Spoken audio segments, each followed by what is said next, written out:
Hello, everyone. It's Craw time. It's get crawed on. Waffles! Folks, I'm Crawdon, one of my favorite Pokemon. Crawdon's a cool one. I like every Gen 3 Pokemon. Gen 3 was just so good. Every time I see haters, I want to banish them for the friggin' depths of magma. Fucking 7 out of 10 for too much water. Fucking go drown in a lake. That'll show you too much water. Something game critics, something, I don't know. We hate game critics. It's all about ethics in games journalism. Here at the Stuck in My Craw. I was going to say I'm glad we're past that era, but that would be ignoring everything that exists forever. So it's like, no, it started so long ago. It feels like it should have burnt out. It feels like it should have ended. It burned in. It left like a nuclear shadow. It's like, you know, when you have on your TV something for too long and then that's just there forever. Mm-hmm. In the background. You have to look at it all the time. Just a ghost. Someone posting about Cuphead is there all the time. There's a specter haunting games journalism. Anyways, time to take off my witch hat. Man, that was fucked up when they did that. This is like, I don't know why we're starting with this one when this is the most important thing that we're going to be discussing on Craw. Took her hat. Witch hate crimes. This is bullshit. They took her hat. Can't be doing this. Folks, if I catch you stealing witch hats, it's over. It's over. It's over. It's over Done. For you. I'm going to cast some spells. This is some witch wizard solidarity posting hours. I'll be locking up my hat. Yeah. Put it in the cage. Next up. Donald Trump's approval rating has fallen to -17 in our tracker, the worst of his second term. I'm now starting to suspect that people doom posting themselves into saying it doesn't matter that Trump is wildly unpopular because he's going to do a dictatorship are themselves an op. Dictatorships aren't stable by magic. They need people to buy in and go along with them. I find this interesting. Expand on that. Like, it requires some amount of buy-in, but it only requires buy-in from enough people to maintain it, right? Yeah, it maintains buy-in from the people who have the guns that make you do the dictator shit. Yeah, and that's why all their current attacks on the military seem poorly timed to me. Man, we gotta stop having fat generals. Come on. I feel like perhaps they're trying to do the thing that the SS did to the SA, or in that the SA did to the Wehrmacht, where they attempted to usurp them. And then put their own guys in charge instead, their own more loyal guys in charge instead. I don't know that they got that kind of juice in them right now.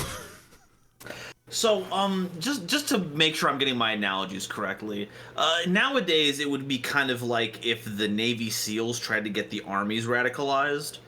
But that's not happening right now. No, it's a bunch of schools trying to get the army radicalized in the worst possible way. It's more like if the Proud Boys tried to radicalize the army. Okay. It's like less than Navy SEALs. It is Proud Boys shit. That's what the SA and SS were before they became like institutions of the government. Got it. But they ain't doing that shit right now. They ain't doing that shit right now. They don't have that. They've got... They don't got that. Well, Proud Boys, they lost their trademark, so they can't do that at all. Yeah! But no, they've got Mr. I think Telegram would be a great place to talk about our military plans. Pete Hegseth. Yeah, Hegseth is no Himmler. Long hair, golly. Zero sauce on this guy. Hegseth is not a Himmler at all. He tries to do the esoteric fascism stuff that Himmler did, but otherwise he doesn't have the strategery. Next up. So, yeah. Apparently Twitter has ads that are just fully doxing people's addresses and full names. You know, my first reaction was to ask for some examples, but I think that would just make the situation worse. Yeah, I don't want to do that. That's bad. That's very terrible. I thought it was bad when I was like streaming, and I would go on places like Yu-Gi-Oh! That would have banner ads, and then they would show off areas that I lived, like while I was streaming. Yeah. But at the very least, like that's not a public post. It was an ad that was in general targeted towards me. Yeah. This seems not seems. This is the most dangerous thing. This is the most dangerous game. Instead of the hit game, you are being hunted. It's sir, you are being doxxed.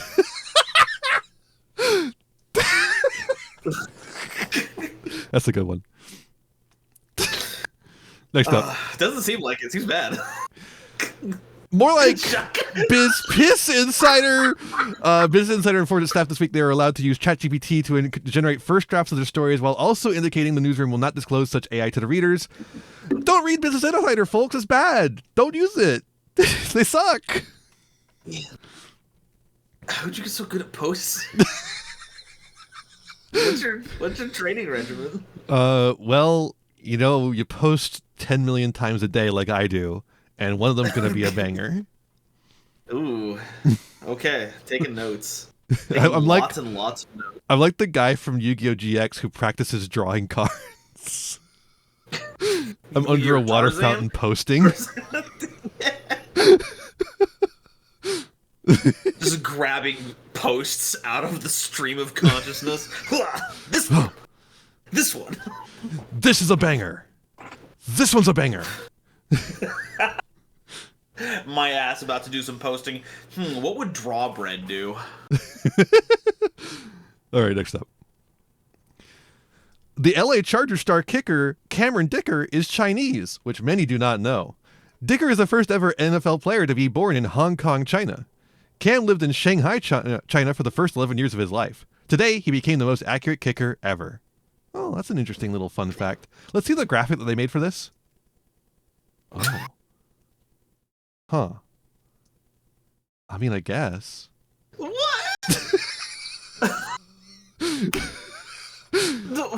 What? Get ready to learn Chinese, buddy. I guess if you're in the NFL, you have to learn Mandarin now. That's just how it goes. Ni hao. Completely unrelated to the topic at hand, but it's very unfortunate that this company has decided to make their name MILF Football. Yeah, it is MILF Football as a thing. MILF Football. MILF Football. Chinese! MILF Football. Lord. Next up. Okay, so no, actually, we need a second here. What is this organization? What is ML Football supposed to be? I don't know. It's just screenshots from Twitter. Because, like, this could just be a random person being obsessed with someone's Chinese lineage. Get ready to learn that Chargers kicker Cameron Dicker is Chinese, buddy. Me going into the Super Bowl? No, it's nice and all. I didn't think it'd be Chinese. Major League Football, I guess? Is that what the ML stands for? Well, maybe. Why is it shaped like a watch? What kind of Rolex it's are shaped they like a selling football. me? That's a football. No, it's not. It's a football. It's got the little stripes. Points aren't connecting. That's the edges of where the watch frame is. Come on. Next up. Next up. Devil Girl Choco Bar, 1994 to 1994. A line of milk chocolate bars featuring the image of R. Crumb's comic character, Devil Girl, sold or given away to theaters, film festivals, collectible shops to promote the documentary Crumb. Look at that. Hell yeah. Let's go.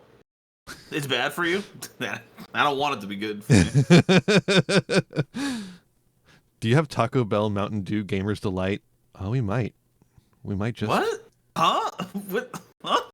Anyways, Wheaties Dunkaballs. 1993 to 1993. Released as a limited time offer during March Madness, this cereal featured round sweetened corn and wheat puffs with lines printed on them to resemble basketballs. The back of the box also folded into a basketball hoop to play with your food. I feel like cereal is the worst thing to do this with. Yeah, let me just dig entering the discontinued food segment of the Craw thing. I completely thought there was gonna be a point to all of this, where it's like, actually, these bars had some kind of strange, strange background. No. In post-Marxist society. No, you just like your little treats. I like my little treats. Your little treats. I'm the treatler. Yeah. Okay. Well. But yeah, like fishing out. Cool. Dunkaballs. Fishing out your cereal from your bowl of milk and then dunking it back in feels like insane, right? Well, it was the '90s. It was gimmick central. That's true. That's all they had to market anything with. So, sure, turn your own table into your own private field to play basketball in, and B, a war zone for paper towels to just waste all that shit. Ah, I love that. That's awesome. Just I love the idea of like, yeah, I'm gonna buy. First of all, it's Wheaties, and it's like, what kid wants Wheaties? And then you're like, okay, I'm gonna buy Wheaties for my kids, but to make them actually eat it, I'm gonna get the Dunkaballs version. And Dunkaballs. I'm gonna let them make the biggest mess of all time. Yeah, I really need to supercharge the mop economy. I gotta get that shit sopped up. Me when I dunk on my balls. True. Frosted Mini Wheats are the GOAT. Frosted Mini Wheats are the best fucking cereal of all time. No contest.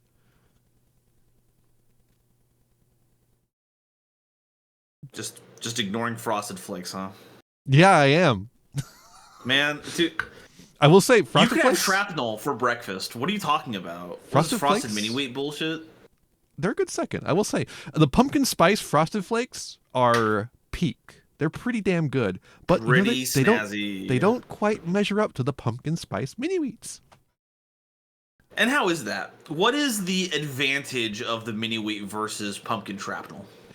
Well, the thing is about Mini Wheats is that they are shrapnel as well. It's just you have to bite into them to make them shrapnel. And they've also got this really big frosting coating on them. And they also get to put the flavor in between the little, what you call them, wheat straws? the wheat weave. So you get like double your money on the pumpkin spice. It's got that crunch. Well, if you want to get the cereal version of like bone-in chicken wings, you can, And I do. And I handle will eat those that bones. Shit all day long. Fine. I just want to eat my food and get on with my day. Why did I expect anything different? The wheats are good for you. You're a vampire. They're full of you vitamins treat your and food nutrients. like it's food. They're full of vitamins and nutrients. Golden Nova, they're good for you. That means they're good for you. When they're full of vitamins and nutrients, that means they're good for you. And and the sugar is not a problem anymore. Yeah, never. No, the giant frosting casing that you sleeved it in will have no effect on your health at all. The frosted macro wheats are okay. I don't fuck with the big wheats.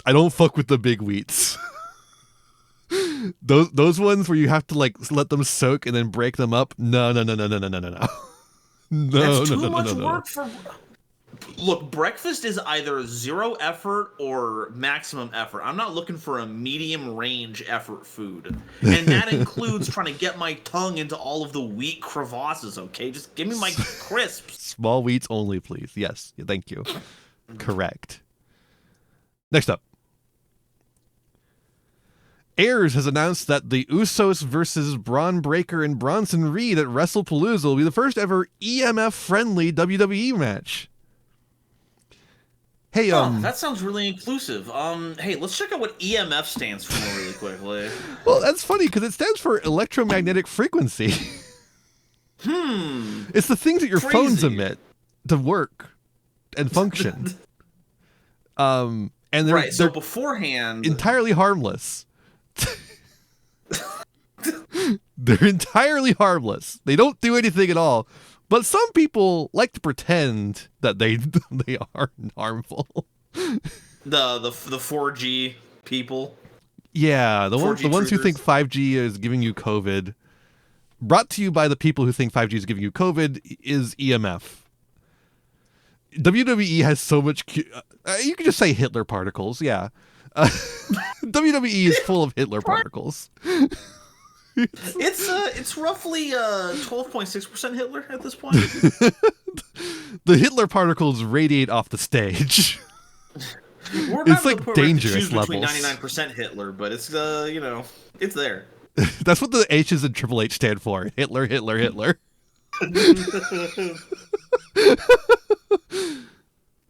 Yeah, exactly. They think non-ionizing radiation is what gives you like cancer and shit and autism and everything. And that if you get rid of EMF, you'll be safe, and you'll have to get rid of chemtrails and all that other nonsense. Boy, Crank magnetism, folks. I think one of those H's stands for a different H word. Hentai? Hitler, hentai, hell. Anyone? No. Zero. Okay, well, not zero. Not me. No thanks. I'm full. Oh, you can't. I get you. Wink. I don't have to say wink anymore. This model actually can wink. Yeah, but you're gonna do it. We all know you. You're gonna fucking lean into it. I wasn't fond of that douche.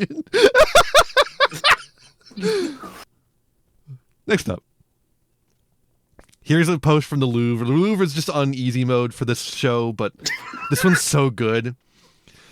The world will have to learn what groypers are, and I don't think the average boomer is ready for that. I'm 70. It's that stupid frog the bigots have co-opted to be their symbol. My symbols eat all frogs for lunch. No. Martha. Mrs. Pierce. She's got the spirit. She's got the spirit. Like, I don't know what else to say.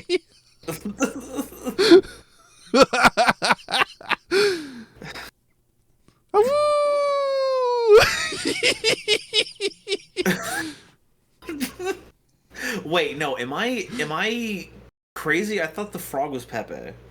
Yeah, the frog is okay. And the groypers use Pepe. The frog is Pepe, but there's also the other But frog. He's not groyper. What is the other frog's name? I don't remember. There's two frogs? Like Beepo or something like that. There's a spin-off frog that's got a different name. Peepo. Yeah, the squatter one. Yeah.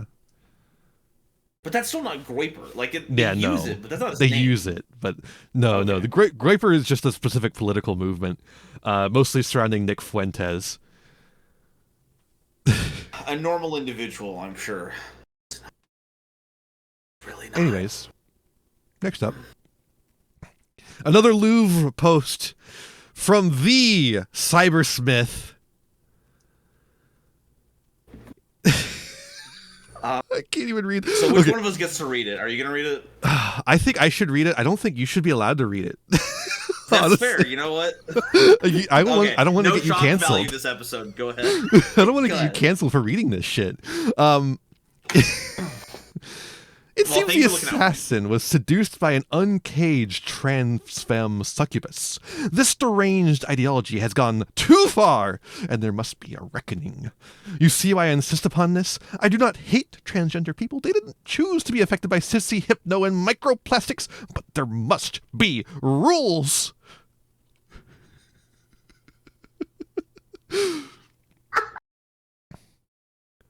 Dog. The Human Pets Guy does it again. They are giving Chunibios a bad name. It's not fair. Okay, these are my people. It's fucked up. He can't be doing that to me. People like this are actually talking like this is bullshit. I can't. Also, look, the Cybersmith. I don't know about all of you, but after seeing the episode where they tried to Cyberman Matt Smith, it's not the same anymore. You sound like a dork. Well, to be fair, the Cybersmith always sounded like a dork. Fair, but you aren't getting the image that you think you're getting, buddy. This is the Tumblr Human Pets Guy. Yep, this is the Human Pets Guy. It's the Human Pets Guy. I don't know why anyone like continues to listen to him. Like, I get that everyone's just doing it because it's funny, and this post is very funny. But this, like, I don't know, man. I feel like we give this guy too much attention. And I'm like part of the problem here, but I also am just coming to you and saying, please stop. Please, like, just block him and move on. Well, like, is there like a point where some people just get so much traction in the online space that it's just impossible to like de-escalate someone? I mean, he's a lol cow for lefties. Like, that's what he is. Like, nobody cares about what Cybersmith actually has to say. The only people who like Cybersmith being around, they don't actually like him. They like him being around, is lefties, because they like to see his posts and make fun of them. Because they're deranged like this. They're just absolutely insane like this. And this is very, very funny. But he is just a lol cow. No, yeah. So, but like, once you reach a certain saturation of those people wanting to interact with it just for the funnies, like, how much work is ignoring them gonna do? Yeah, and like, how much of Cybersmith's posting is actually genuine anymore anyways? Like, I don't even know. He's just a very strange man. He could be doing it just to get attention. I don't know. Posting like this, like, I don't know. All I know is that I've got to find more ways to add uncaged trans femme succubus into my vocabulary, because that is unfortunately a yeah. No bad. It sounds great. It sounds crazy. No. No. Next up. Jerry from Ben & Jerry's has resigned after 47 years after Unilever silenced their political activism. And I just gotta say, there's a whole long thing here. I'm not gonna read it all because it's very long.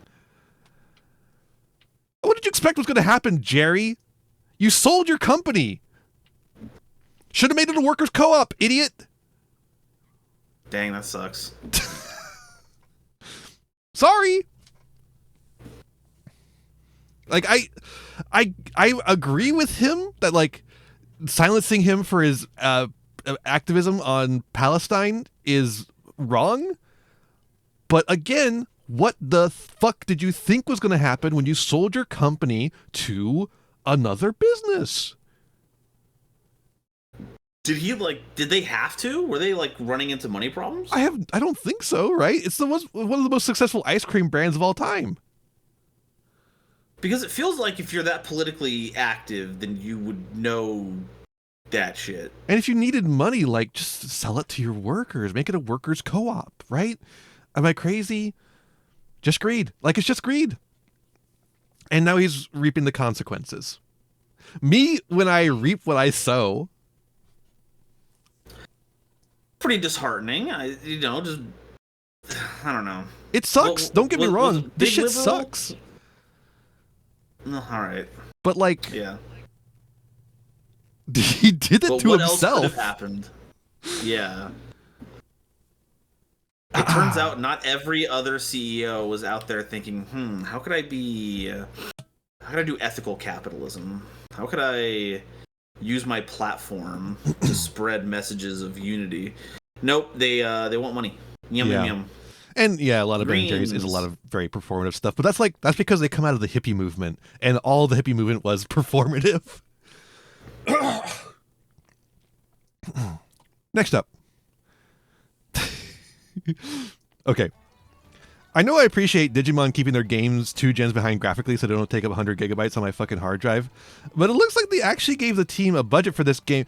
Is that a baby door that only goes to a baby restaurant for baby Digimon only?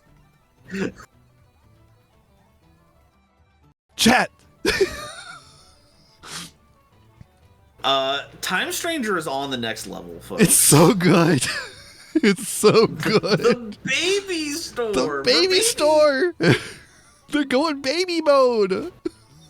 Also, good taste. Fooly Cooly posting. Good job. Excellent. Look at that. Bloop. Boo. I love them. Going crazy, going stupid. You can see them being excited for it in real time. I have not touched this game yet, but my partner swears by it. This might just be new Digimon for real. I started playing the old one, like the previous Digimon story game, and it was fun. Yeah, the Cyber Sleuths. Yeah, it was fun. I haven't gone back to it yet, but I should. You should. Next up. What Netflix's RRR gets wrong about the British Raj? The vogue for facile anti-imperialism is far from innocent.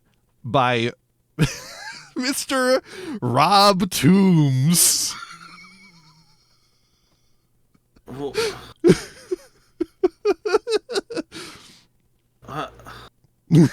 sorry, the Vogue? Yeah, For it's in Vogue. anti-imperial? It's just a fad. Folks, we've been hating imperialism forever. It's just a fad. Ace Attorney-ass name. Yes! Motherfucker works in a graveyard shift at a job. Mr. Rob Toombs? And he's like some creepy looking guy. Yeah. Looks like the Undertaker. He talks like this. At an extended period of time. Mr. Right. He calls him Mr. Right. It's one of the many More people like who gets his name wrong on purpose. Oh, man. Anyways, this guy sucks. Yeah. They suck. Yeah, so the movie does actually have some inaccuracies, but it's mostly that it's ignoring Muslims' contribution to Indian freedom. But yeah, you're not going to get that kind of info from Mr. Rob Toombs. I'll put you in the tomb. I'm putting him in the tombs. In the tombs. Next You up. are not getting a headstone. You will not be remembered. What people think the 80s were like versus what the 80s were actually like. The McDonald's ashtray? Yeah, baby. Hell yeah. I remember several glasses with that exact same consistency. Yeah, no, they're just making the that little crummiest like materials in the 80s. That style of glass was really popular. It just looks like cigarette stained, right? Yes. That's like yes. the vibe. I'm so glad you're thinking that because I was exactly on that wavelength. Just like pre-tobacco stain. Thank you. I love it. Pre-smokers. It's like it's already going to be like that after a couple of weeks. So we might as well just start there. How do we saturate our public spaces with even more secondhand smoke? Where's the radioactive place a couple of decades earlier?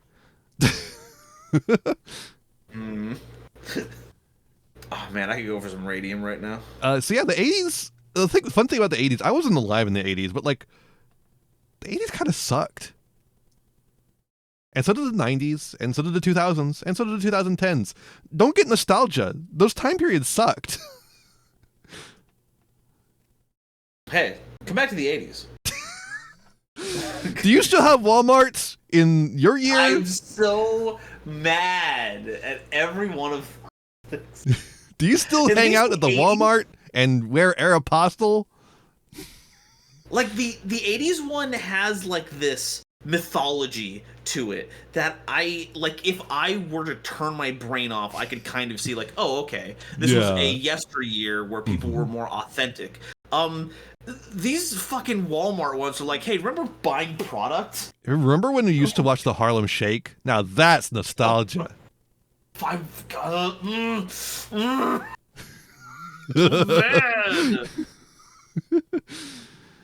You don't have nostalgia for the time, you have nostalgia for being a child. Correct!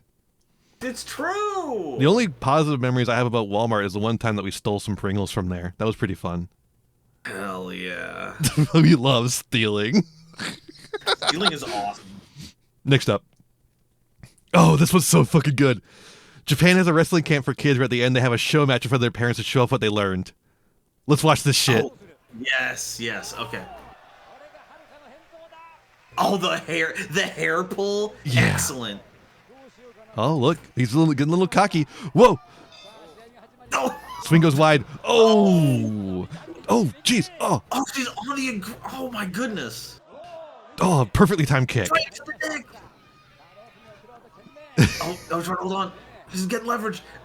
Oh, a reversal? No. No. Don't do that. Oh, wait. Oh. Oh, No. got him to grab. Whoa. That's a pretty impressive move. Holy shit. Yeah, no, that was crazy. They're fucking doing shit.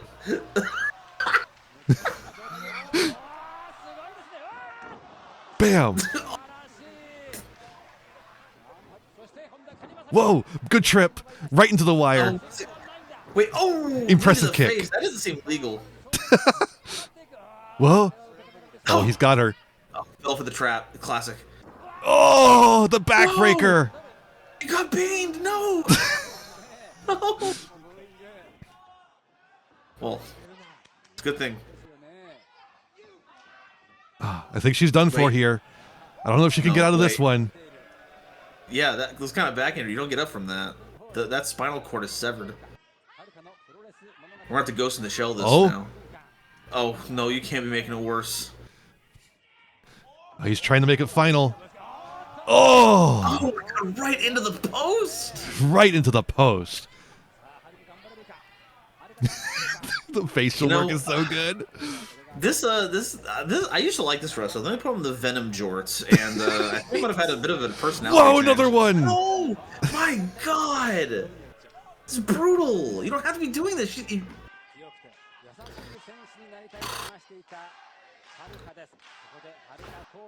Crowd is cheering for her. Wait, that's. Oh. I can. No. Oh, no. She's flying. She's flying. Oh, the ref says no out of the ring. Can't toss her out of the ring. Oh, she struggles out of it. Oh, no. Oh. And now he's out of the ring. I mean, you can't blame her. She was just trying to get out of the hole. Yeah. Oh, she's setting up for a leap. Wait, off the rope. Oh my God. And he's down. And he's out. He's out. He's out. She gets back in the ring. Classic usage of momentum and gravity. Crazy stuff. That was pro. That was a pro fight. You know, I'm starting to see what this whole wrestling thing is about. That's so fucking good. The kicked ass. It's so good. Imagine having a CTE in your art in high school. Wow. So fucking good. So, like, he's dead, though, right? Like, yeah, he's dead. She killed him. Crazy. Yep. Good shit. Okay. Do you see what I see? A chat can't see it. Okay, so I'm starting to see why you set this post up specifically right here. Inoculate us. As a moment of brightness before the fall. Oh man. Okay. Do you see what I see? Do you see what I see? A Kirk, bleeding in the night. Fat jerk. Yeah. Okay, so Let's Charlie talk Kirk about, Part 2. All right. Let's finish this off. National Day of Remembrance for Charlie Kirk motion passed. It happened. It did happen. Zero Democrats objected. Awesome. Look at our opposition dog. I love our party. It's good shit. Love it. We have to show solidarity in these times. Solidarity. Oh wait, it hasn't happened yet. It's the 14th apparently. I thought it had happened. It was just that they had all the flags at half staff already. Yeah, so we still have to live through another instance of this shit, which is crazy. As we'll find out later. Anyways, let's. This one's actually really funny. Charlie said, that there was no such thing as hate speech. He obviously, no one anticipated what happened to Charlie, but you have always been. Charlie. Yeah, he might not be. He might not be saying that now. So yeah, the Republicans are trying to pass a hate speech legislation, which is funny because they're the party of free speech and all that. But like, obviously, the hypocrisy doesn't matter. They don't care about hypocrisy. So pointing that out doesn't really do anything. They care about hypocrisy. They care about power. That's all that matters to them. Realpolitik. Yeah, and so they're trying to pass a hate speech law specifically to ban leftists. And by leftists, they mean liberals too.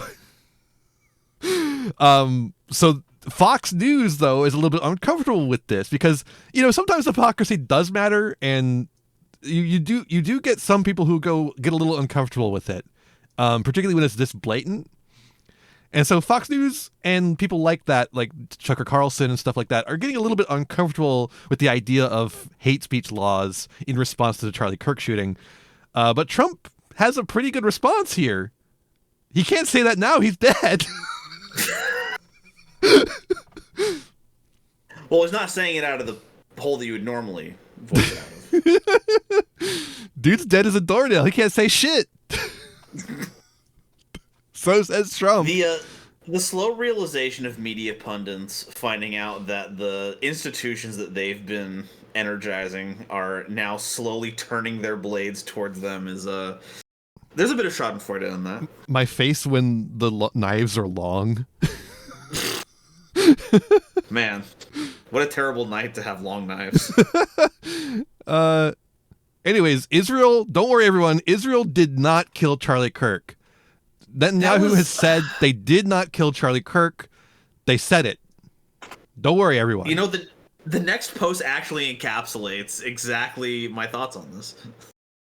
Or not the next page, but the thing below it. Netanyahu really going live on air with a "We didn't kill Charlie Kirk" shirt on, eh? What an odd thing to say. Yeah.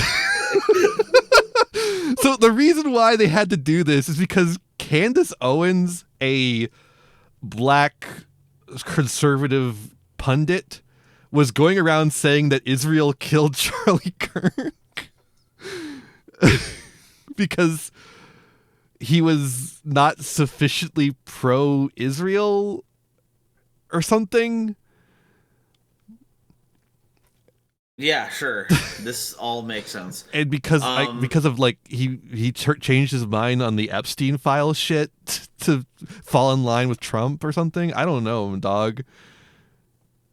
It seems like a really roundabout way of saying that when, you know, we all have the clear reason that Israel just developed its long-range multi-continental sniper rifle and they wanted to get ahead of that. So I mean, that seems simple to me.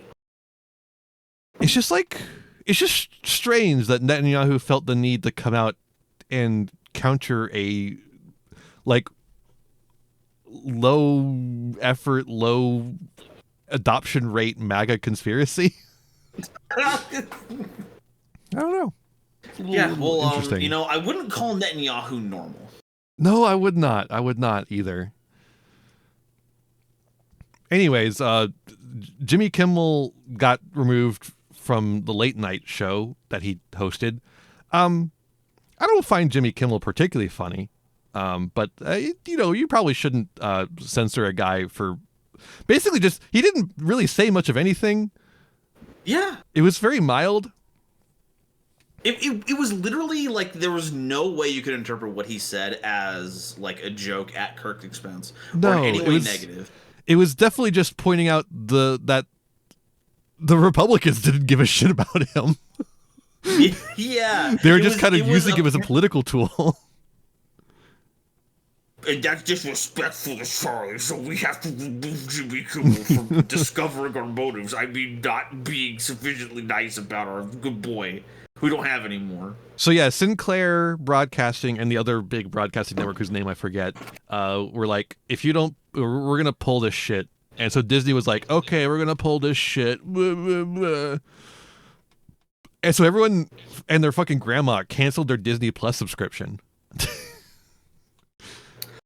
I was so surprised that actually got traction. Yeah, I think it's because you mess with someone's treats. Jimmy Kimmel is their treats. But Disney Plus has so much other shit. The last thing I expected was to hear someone say, yeah, I got my Disney Plus subscription not to gain access to the wide variety of movies from my childhood that I enjoyed or the Z-list sitcoms that the Disney Channel has produced. No, I'm here for Jimmy Kimmel. Well, I think part of it is also just that there's been a large amount of discontent in the Disney adult fan base as of late because of Disney's continuing ramping up of inshitification of their parks. Mm-hmm. And I think that has made them a little bit more willing to part ways. It was so popular that the fucking cancel subscription page was crashing.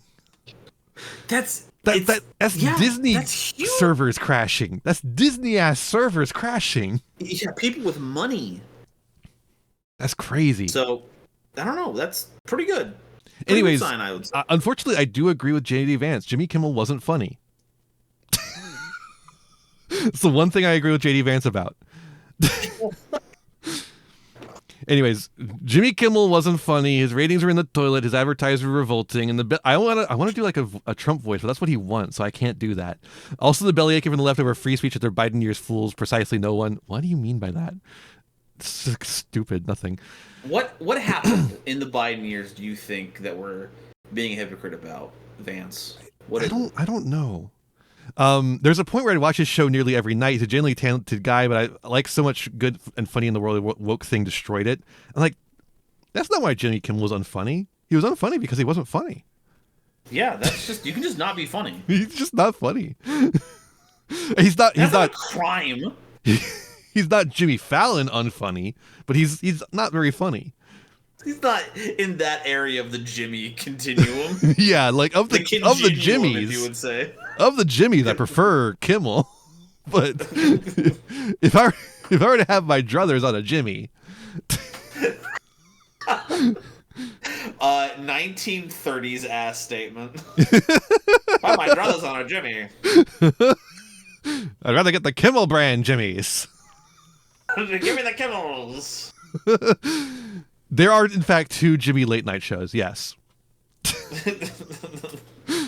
The Jimmys are invading. The Jimmys are invading. It is also really funny though that now like all of right-wing media sphere has to talk about TV ratings because Donald Trump is obsessed with them.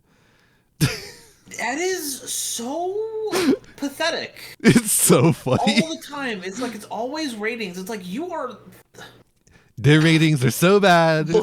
Look, like television revolutionized the world. I'm not gonna argue that shit. It was a media landscape upheaval. So things doing well on television, sure, I get that. That's big. But like continuously talking about ratings, like you're some kind of media mogul all the time, it's pathetic. And that's what Donald Trump should have been. More shit to worry about. He should have just stuck. Like there was a. I remember reading there was like a pivot point where he could have been doing Broadway instead of real estate. And his first show flopped that he invested in flopped, and he went to real estate instead. And like, damn, fuck, he could have been Andrew Lloyd Webber.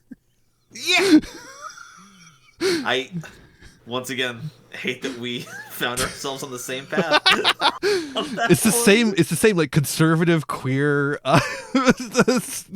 stage musical guy. Wait, does that mean that they swap places though? Do we have to deal with Andrew Lloyd Webber putting in terrible policy? Oh my god! Everywhere. His He wears jellicle the policy. Mask to the mask to State of the Union addresses. It's my big jellicle bill. Vote for me. Yeah.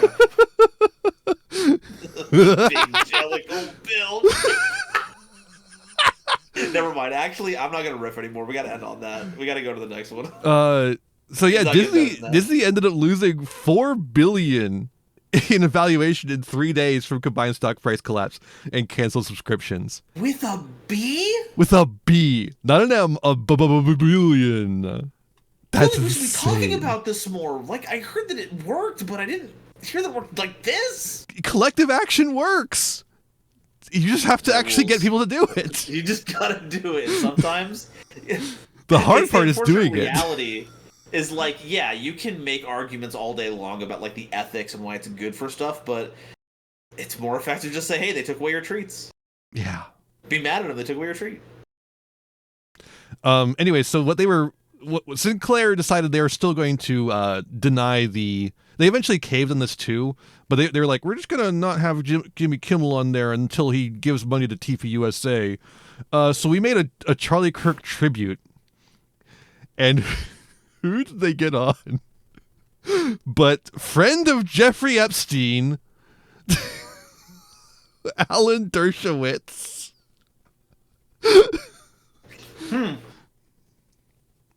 Huh. They did pull it 6 minutes before it was set to air, and this made it a YouTube exclusive. But yeah, Alan Dershowitz. Interesting. Here's something from the Charlie Kirk Memorial. Trump coming on stage with fireworks. We gotta stop calling that shit a memorial service. It is That shit was an advertisement. His fucking WWE the retirement announcement. Just the issue with being a VTuber model right now is that I'm just shaking my head the entire time and no one can see it. Yeah. Shaking my head, let people know that I don't like the Donald Trump fireworks WWE entrance. Anyways, Jimmy Kimmel came back. Yeah, so that's fine. By the way, in the meanwhile, Disney TikTokers were encouraging their followers to read anti-fascist literature. Look, they got Mouse up here. Well, it is White the House fragility? Of, so. Look at that. It's a huge stack. Emmett Till? That's very base. That's incredible. Disney adults. I'm sorry. Disney adults will be beside you on the front lines in the Civil War to come. A sentence I did not expect to hear. They will fight for their treats. You put their treats on the line. What do you expect was going to happen, idiots? The only way to stop a treatler is a treats of Stalin.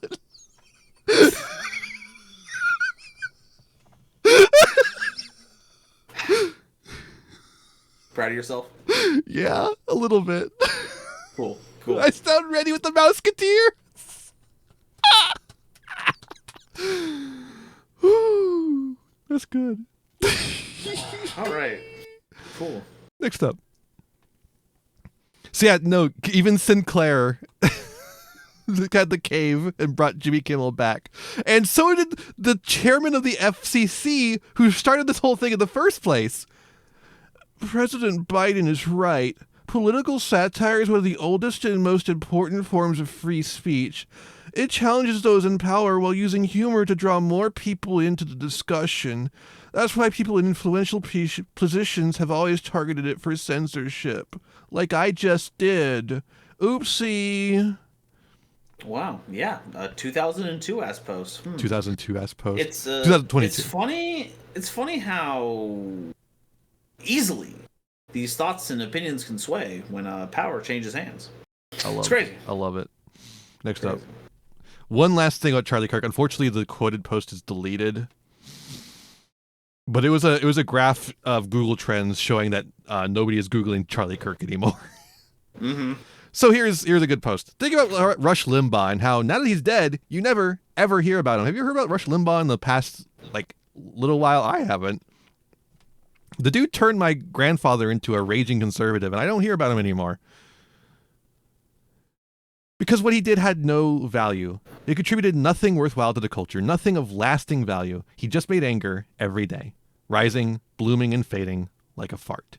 Then he died and was instantly replaced with a fleet of little replicas, farting fake fury 5 days a week, creating nothing of interest or artistic value to anyone. Seriously, what an awful way to make a living. Thank you, Dana Gould. That is my epitaph for Charlie Kirk. Just it's not even worth making a new one. Just recycle the one from Rush Limbaugh by Dana Gould. Seems appropriate to me. Next up. Baja Blast Pie.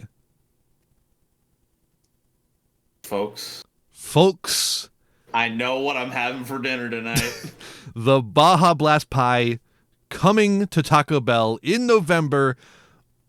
Only a couple weeks away, you can have the Baja Blast Pie that looks like radioactive sludge.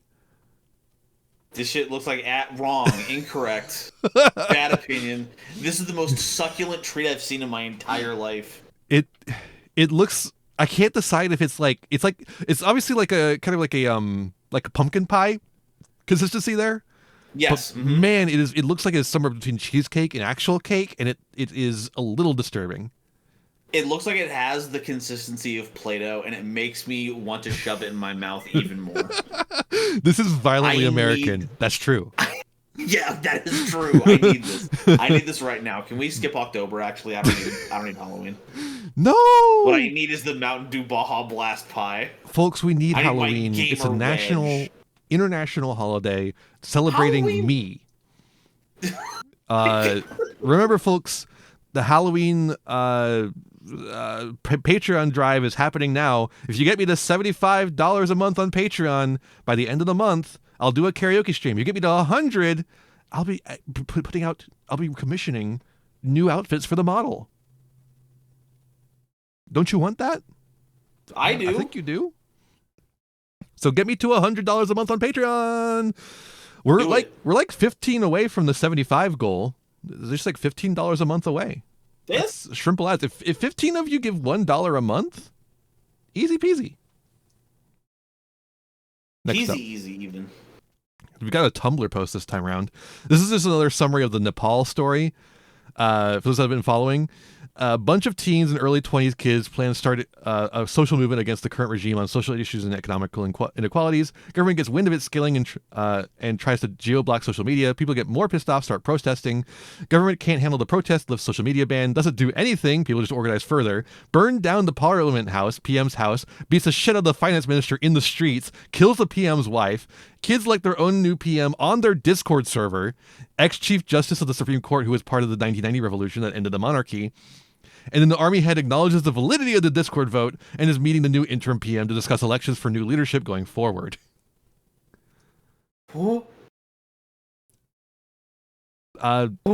Internet is real, folks, dude. Internet is real. Sometimes.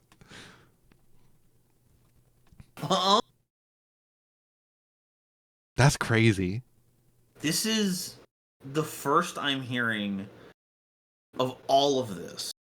Well, no, literally last episode of Stuck in My Craw, I told you about this shit. How there's like 50 million different communist parties that were fighting each other.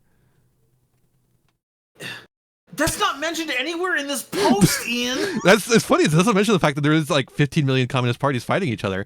But how was I supposed to make that connection? The nation that it takes place in? I'm American. Come on. I thought you remembered it was Nepal. Well, my apologies that I didn't keep that in line. It might have had to do with the flashbang of going from social media ban was lifted to we have now executed someone's wife. What the fuck?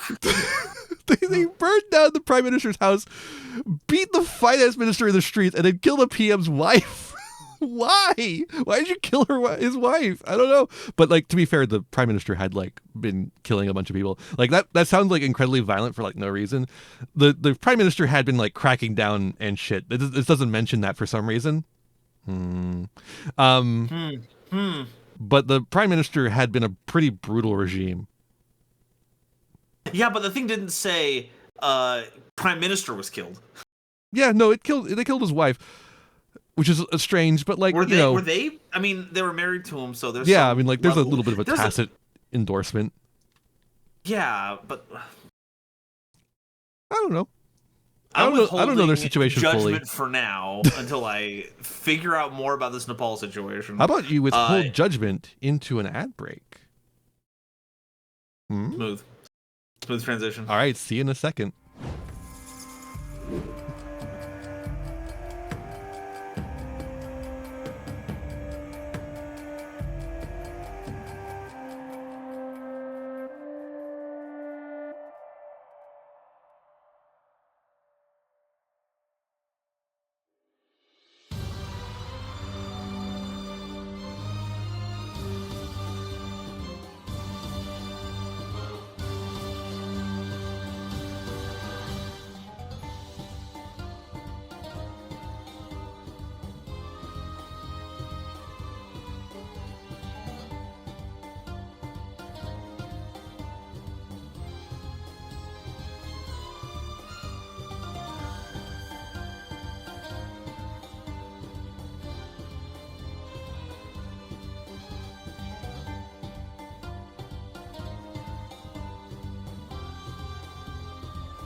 see the top double thrill, double chill motion picture program of the year. Curse of the Werewolf, in color. The harrowing story of the legendary half-man, half-wolf. His evil beast blood demanded he kill, kill, kill. Plus, The Shadow of the Cat, a shocking adventure into murder and psychotic fear. 2 terrifying hits together. Don't miss them.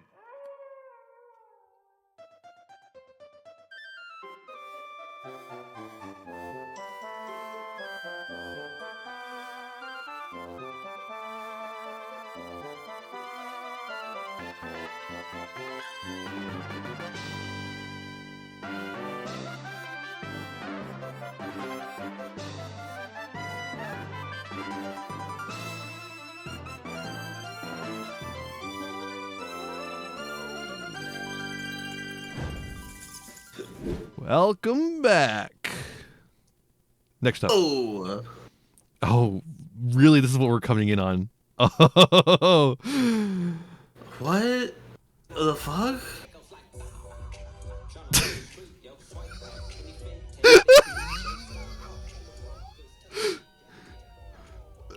When your CEO dances to They Not Like Us.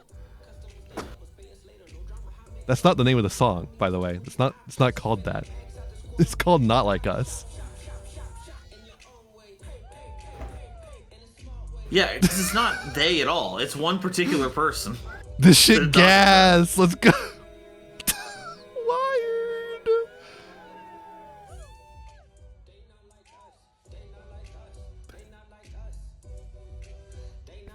So you think Klarna is calling like every other debt agency, I guess you would call them, pedophiles? Well, I would say that most debt probably isn't older than 18. So, you know. If this wasn't a take TV from show, that people what would you complain about will. the social commentary being too blunt. This is actually a cropped Black Mirror episode. Crazy. You will be paying. In a smart way. In a smart way.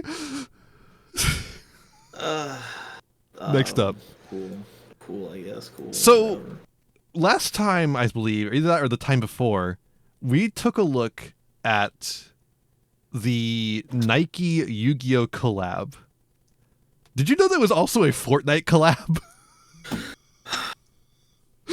Randomly, yes, that did somehow come across my feed, though. A rare instance in which I'm clued into something happening in Fortnite. Why? They just look like normal shoes. So, like, is this the same model that they put into Duel Links? I would assume. Or Maybe? not Duel Links, Master Duel, because they put the shoes in Master Duel, right? Did they? That's I actually think they did. pretty I think it's a funny. mate. That's pretty funny. But then, like, so what's the crossover between the Master Duel and Fortnite dev teams? I don't know. I could not tell you. Are they sharing, like, Blender files? I don't know. I just guess they were doing, like, a big marketing push for it. Like, they had Nike involved. Yeah, it's So, like I they guess they really try to thought hit as these many things things as would possible. sell like crazy, and I guess they did because Ruxin couldn't get them. My understanding is that the shoe fandom Mm-hmm. is crazy. Yeah. They'll do anything. And so you say, rare shoe based on old property Rare Yu-Gi-Oh. shoe drop. Shit, gotta get that new rare, not super rare shoe though. That's a different rare. Yeah, we gotta get the ultra rare shoe. Can I get a gold rare shoe? I want the gold rare. I need my gold, I need my platinum rare shoe, please. I need to look like shit. Sneakerheads are insane. Yeah. But yeah, now you can have your pumped up kicks in Fortnite. And you gotta run faster than their gun. Faster than their bullet. Now the question is, they're showing it from the wrong angle. Does it have the knife hole in it? I hope so. You can use multiple slurp juices on a single shoe. Whoa! No, don't encourage this. Bad joke, bad reference. Next up. Been spending most our lives. Sega trademarks arcade paradise. Okay. Next up. How long were you sitting on that? How long was that? Did you see that? It's like, I gotta do a Gangster's Paradise When was this cover. posted? September 20th. I think I saw it the day it was posted. So yeah, about that long. Cool. Does this mean anything? No, it just sounds like the thing from the song. No, yeah, I know it has the the same reference that cadence. you're making. Trust me, I know. Ian, I know that I am so out of touch with like 80% of the stuff you tell me about. Trust me that I know the reference you're making right now. But does Arcade Parrot, is that like a new GameWorks that they're doing? Are they making a collection with it? Do we know anything about it, or do they just trademarked that name? I think that's all we know. The song from Okay, Old Farfa all right. outro. Insane way to refer to that song. That's unhinged. Hi, Pokemon Master Batman. Yeah, I did mod you. You said you wanted to. Simple Okay, as. you asked. You asked in person. That's the difference maker. In person. But yeah, Sega trademarks Arcade Paradise. All right. Thank you for going along with me on this detour from that whole thing that you didn't mean to go through. Big news! Rockstar confirms that GTA 6 is there were once they are did. They became the first ever to have the first as in the video game of that when the PS5 began. Congratulations, Rockstar. Cool. Viral smiley. For your page, Viral. smiley, viral smiley. Hashtag. If I tag it as viral, it will be viral. This is huge. Huge. Huge. This is some does Bruno Mars's gay level shit. It is. Congratulations, Rockstar. Next up. Congratulations. So I think last time we did actually look at this article before. The recent study found that the Economist article was like, a recent study found that children who transition young retain stable gender identities over time, but the fact that nearly a fifth of these in the group did not gives the advocates of irreversible medical information pause. No, it doesn't. And secondly, there's not irreversible medical information for children. And thirdly, fuck you. It's 1 in 5, you asshole.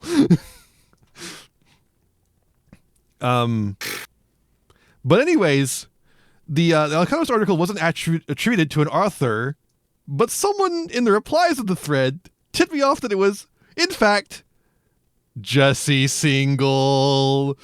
Bum, bum, bum. With the E reversed, presumably to try and avoid name searching? Yep. That's exactly what it is, because he's the biggest name searcher on the planet. God damn, dude. Dude,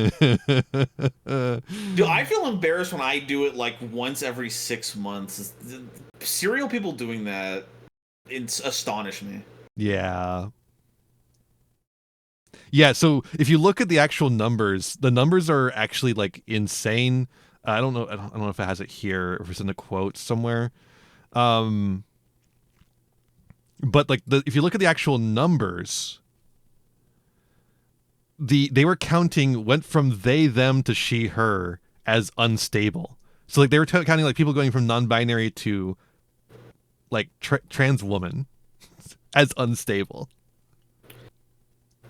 You mean the thing that is like there's a ton of stories of non-binaries who've like gone from that identity to being a woman? I'm like 1 foot in, 1 foot out. Like I'm that. I'm talking to someone right now who is the subject of this situation. Yeah. I don't know what to say to this, right? Like, it's just... there's nothing to say to it. It's just Jesse Single being Jesse Single. Yeah. Trans is cool. Exactly. Anyways, Gwar are actually a bunch of radical extremist leftists. I mean, they just disemboweled President Trump on stage while people cheered.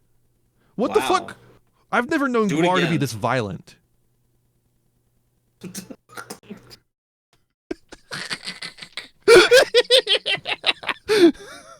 How much more of that do you got, Ian? How much? That's it. That's all I got. That's all you got? Okay. That's all it was in the tank. Democrats can't help themselves. They love promoting violence. You saw them do that live at the Gathering of the Juggalos? That's awesome. That's based as fuck. Gwar seems really cool. I've never actually listened to their music. I really don't know anything about Gwar. I like the concept. I just haven't actually From this listened. image, they seem like some kind of, Slipknot-ish thing.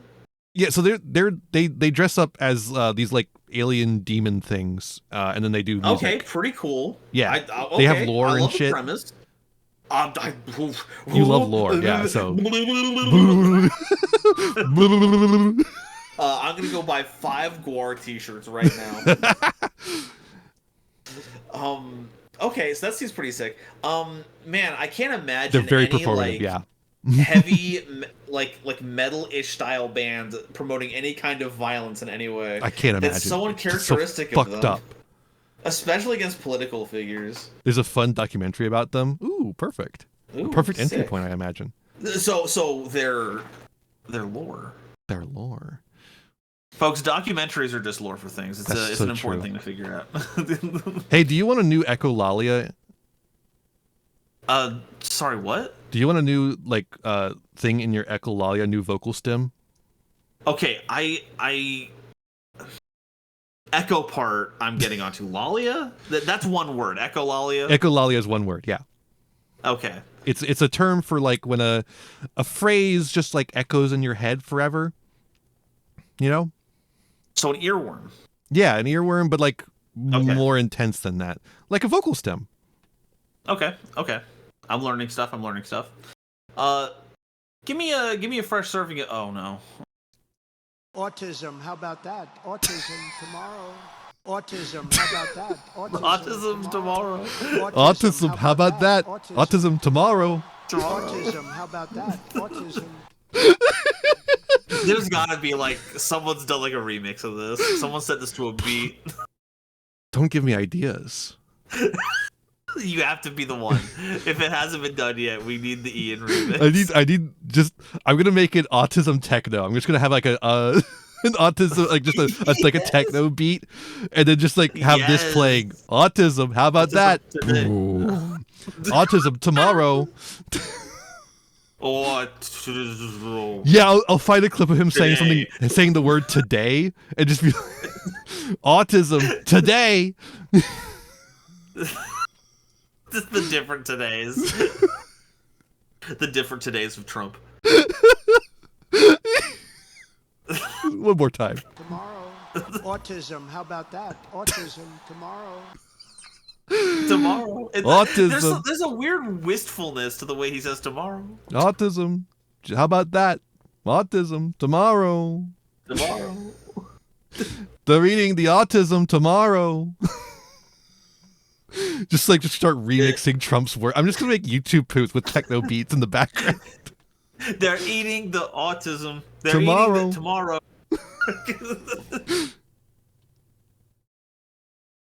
Ooh. She's Gun, and she's Damn. The Gundam sisters. Gundam sisters. Hey, so you've seen Witch of Mercury, no? Yes? No, not at all. You I gotta need stop to. posting spoilers. You gotta stop posting spoilers, dog. What the fuck are you doing here, dude? That's bullshit. Next up. I saw this. Wow. Based. Wow. So good. Next up. That's it. I can't stand it when you just pull up a thing, don't say anything, and then just, okay, next one. Look at It's this. so yeah, that's what you're doing. You have like a file folder of things. You take out a picture and go, "Hey, everyone, look at this." Okay, throws it, and goes to the next one. I recently became fascinated with the Dove Foundation, a nonprofit that once upon a time, 25 years ago, reviewed video games based on their suitability for Christian families. Here is, as I could tell, a complete list of the 77 games that received the Dove seal of approval. Okay. Backyard Sports Baseball 2007, good tastes. That's a good game. Sure. We love Backyard Baseball. Donkey Kong 64? Teamwork. family, community. I get that. Yeah. Crash Bandicoot Warped. That's weird because you are spitting in the face of God's linear time, but you know, the gameplay was pretty cool, so I think God would be okay with that. Yeah. Mm-hmm. Wait, Centipede from Hasbro? What the fuck? Why do they care about Centipede? Couldn't tell you. Kirby 64 Crystal Shards! Ooh, Yes! I love a Kirby game. Kirby's fun. Dude, I gotta play Crystal Shards again so bad. I fucking love Electric Rock. Mist? Okay, They're done with the Miss Pac-Man too. so Myst is like a very biblical story, though, right? Fair enough. Like the hubris of man, the sons betraying the father, puzzles. Lots of puzzles. Ocarina of Time. Ocarina of Time's a strange one, huh? Lots of things dealing with time dilation here. Just like, I mean, I guess it's fine biblically. It seems like biblically solid to me. I don't know. Yeah, I guess God does exist at all times and all places. Pokemon! You can't be putting Pokemon on here. We know you. Demonic. I know you people. You can't have Pokemon on here. That's demonic. Oriental fake demons. Fake list. Do you remember that video of the pastor going Oriental demons? That feels like something that I should know, and that is probably locked somewhere, but I could not say classic right now. Sonic Adventure, but not Sonic Adventure 2. Maybe it wasn't out yet. Well, Shadow is heretical. Shadow is heretical, yeah, and that's actually true. He is the Yeah. Antichrist. On the other hand, though, Chaos is a being that you defeat, so that's very Peterson-esque, so they had to put it on there. Petersonian. Chaos represents the dragon of chaos. You have to aspire to be the supersonic that slays the dragon of chaos. I don't know that they owned any PC. I guess they had Myst, so that was a PC game. I was like, I don't know how many PC games are going to be on here, but like, we definitely have Spiritual Warfare here, and we had Myst. And they put Riven on here. They were in on the Myst sequels. They weren't fucking around. That's awesome. But maybe Baldur's Gate was where they drew the line. Like, no, D&D, that is demonic. Pokemon, that's fine. D&D, that's demonic. There's summoning demons in that game. Super Smash Brothers N64 is sending me on this one. It's a godly game. Mario versus Fighting Missionary Team. Mario is a Christ-like figure when you think about it. Next up. Sure. Pal Farm. Everyone excited for the new Pal World spin-off game, Pal Farm? Oh my god, me. It looks so good. It looks AI generated. I love that how this all looks completely different from this. There's no cohesive art style whatsoever. That's just a chicken there. That's just a chicken. That's like a fucking chicken from what you call it? The real world. No, it's like a chicken from not Stardew Valley, the one that Stardew Valley Valley. Oh, Harvest Moon. Harvest Moon. It's a Harvest Moon chicken. Who do you think God mains in Smash Bros? Palutena. Kirby. We had very different answers. I think Palutena makes sense thematically. I think Kirby makes sense because Kirby's just overpowered. They really need to tune back Kirby. Kirby makes sense eldritchly. Well, actually, you know, my knowledge of Smash Bros. Is still mostly rooted in Brawl because that's what I played the most. But like, I guess if you take into account like modern, I think God mains Minecraft Steve. Joker. Because Minecraft Steve is the most broken motherfucker of all time. Motherfucker's not interacting with the stage correctly. No point in complaining, meow. I gotta pay off my debt quick and get out of this place, meow. I love how irreverent the humor is in Pal World. It's so funny. We're done ripping off Pokemon, folks. It's time to rip off Animal Crossing. You can get married though. That is kind of based. Look, Cool. all your animal friends are here to let you get married. Especially the titty one. Especially the titty one. My favorite and one. Especially Lucario Nun. Lucario. And especially Lakagon. You're right. Wow. That's crazy. They were stealing from Alestrals before it was... before it even came out. That's crazy. And Wooloo! Wooloo! And Miss Magus. And Lilligant. And Sluggle. Look. I love it when people will like look at Pal World and be like, "This is the fire under Nintendo's ass." They're in the comments they here. Need to pay attention to. Don't. So there's that two. Image. Stop that. There's two factions here in the comments.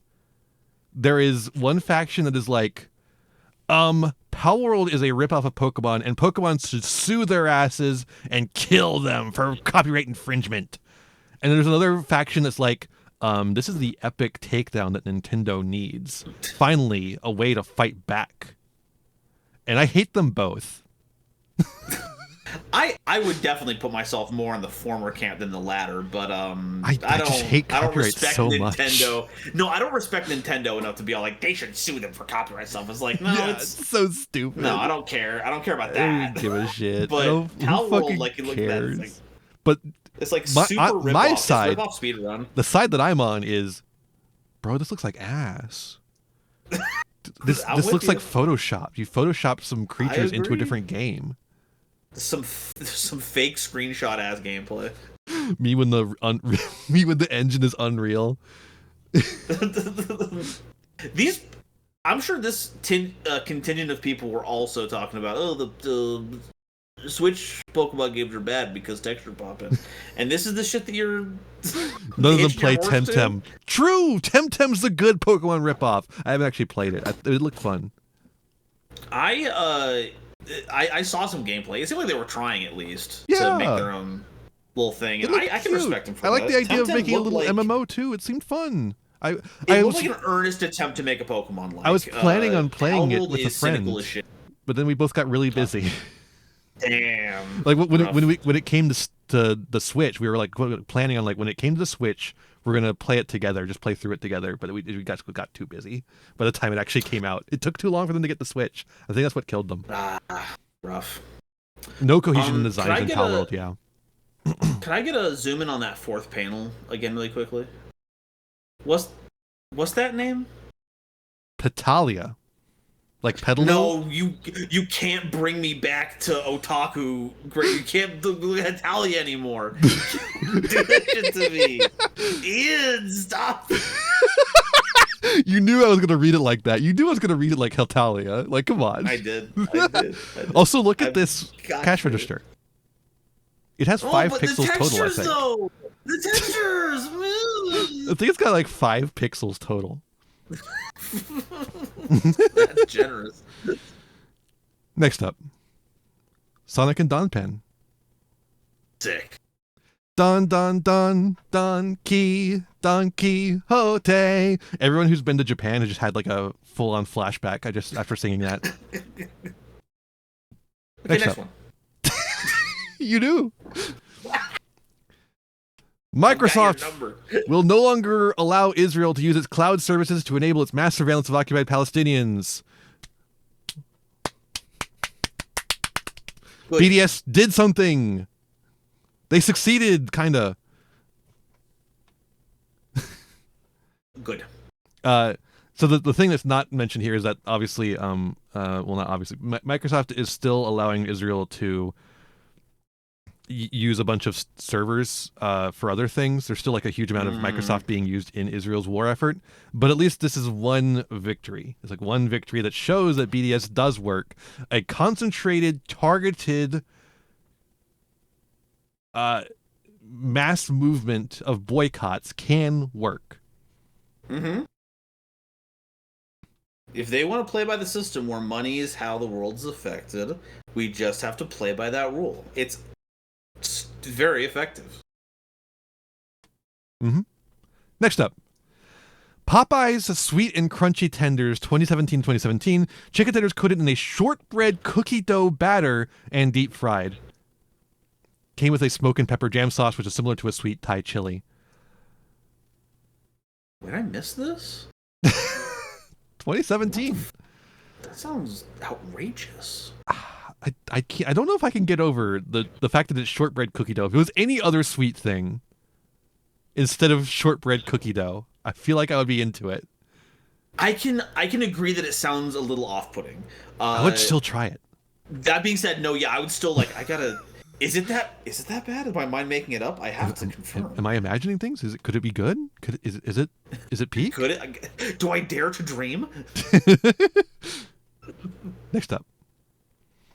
Fossil fuel billionaires are bankrolling the anti-trans movement. No way! Whoa. It turns out that the reason why there's all this anti-trans organization that's just suddenly cropped up out of nowhere, well, it's partly because they had to move on from the anti-gay movement. And it's also partly because the fossil fuel industry doesn't want you to think about climate change as we are barreling towards climate collapse as we speak. Wee Yippee. Dying alert. Dog, we were halfway through. We were like an hour and a half in, and we still haven't gotten to Blue Sky. Isn't that crazy? Yapping. Yap time. All right, next up. China's new electric car ejects the battery as a fucking weapon. What? So the idea is that if the battery's overheating, it can be a real hazard. So why not just have the car eject the battery if it's overheating? Oh, I don't know. Let's count the ways. First year classical mechanics problem mass demonstration. A vehicle weighing 200 kilograms and traveling at 25 meters per second, or meters? Probably miles, right? Ejects a burning lithium battery weighing 100 kilograms normal to its axis of movement. Calculate how many schools the battery travels through before burning down a hospital. First off, I just noticed this is a Cameron post. Hell yeah. Easily the third funniest member of Loading Ready Run. It's like, Which watch is a high it again. bar. That's not an insult. Look at that shit, dude. That's Why do you evil. build your car like a fucking anemone? We Why gotta do you stop eject car your culture. guts like this. This is like so car culture brained. Just make buses. Can't wait to have my lower body obliterated by that. Yeah. Imagine the car next to them. Just oh yeah, no! no, you're burning lithium batteries lodged in some other piece of metal. Like, where does it... I like the test zone has a nice little safe pit that you can eject the battery into. Yeah. Oh, what a world in which a little hole in the ground will open up and swallow your battery forever and you don't have to worry about it. No, you are replacing people's shins with that when you eject it in real life. Next up. Gotcha games are bad, folks. It's time to stop gambling. Why are they so addictive? They have the usual draws of gambling, plus status, never lose, and the wins are immediate. Costs are delayed. You always get something from them, but you don't see the full price of it. Reduce your use. You can, and should, wean yourself off budgeted entertainment, find engaging alternatives, like playing other games. You could just play other games that aren't gacha games. Avoid using while impaired, and track your spending and time. This is just a PSA. Absolutely. Hey, folks, if you've got $10 burning a hole in your pocket and you got to spend it on something, Of the Devil is a fantastic new visual novel. You can just play that. You could just play that. You can have Toxic Yuri. Or you can right give it to now. me so I can play it. Ooh, actually, you can give your money to me then, so I can play it. And then you don't have to think about playing the game. You can have someone else do the thinking for you. For it. That's like double the value. And I'll tell you what it means. Yeah, that's true. Ian will analyze the shit out of it, and not just spend the entire time going, "Oh, this is great. I love these women's." So mean. Next up. That's mean. Okay, clip this moment. I'm gonna keep this in mind. I'm gonna watch every one of your VODs playing that game, and I'm gonna count the times where it's like, sorry, I didn't pay attention to anything that they were saying. Girl, cute. Francis Fukuyama says the neoliberals went too far. Now we need more social democratic policies. Fukuyama announces History 2. The hubris of it all. It's only right that we laugh. It's so good. I can't believe hoisted by his own petard. I know someone who spent over $1,000 on fake Grand Order. How much do people spend on Master Duel? I hate. Be spending it. I don't think I'm gonna try as hard as possible to never play Master Duel ever again. I don't want to promote that shit anymore. It is so. I am. I gotta put my thoughts in order. I think I can attribute my ability to have a YouTube channel to Master Duel being good, and the worse it has gotten, the worse off I've been as a creator. That's so real. So thanks Konami for fucking it up for me. I'm hoping Genesis so format fixes this, because at least with trading cards, you hold a physical thing you can sell. Yeah. Or I can use however you want. I can wipe my butt with a Blue Eyes White Dragon if I want to. I can't do that with a digital Blue Eyes White Dragon. As much as you would want it to. As much as I want to. Next up. So ICE is invading Chicago, and it's going well. Okay, not that part. That's the bad part. But this is good. Go away. You're gonna get tossed. Or not tossed. You're gonna get copyright claimed. Nah, we're fine. We're fine. Okay, sure. I love that. Apparently he maybe yelled something at them. Like, fuck ICE or something like that. He picks up the phone and then he runs away. He just grabbed the phone there and then he just is able to just run away. He gets on the bike and gets the fuck out of Dodge. I think this is why Hexeth wants them to start working out. Yeah, you've been VIP for a while. He doesn't want soldiers to be fitted up. He wants the generals to not be fat. That's true. Yeah, which is the funniest thing. It's crazy. All right. What do you mean? The person in chief is a walking health hazard, dog. Lead by example a bit. Do you see what I see? Who you see? Well, it's not imminent. We got a bit. It's now. Never mind. In the Homestuck animated pilot, John Egbert, the character that Toby Radiation Fox, is that his nickname or what? Yeah, where's that's the radiation? his handle. Okay. Swears quite a lot, totaling 17 swears in 11 minutes. I don't know if I can play this, but I am anyways.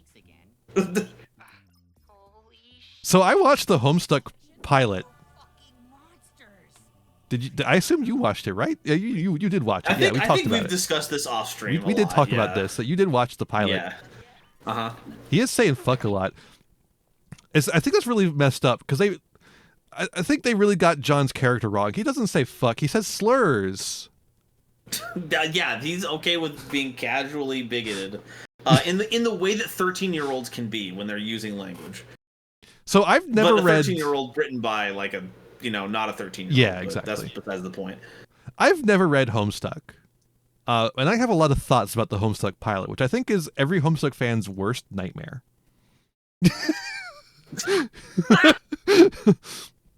Not mine. I love your ideas.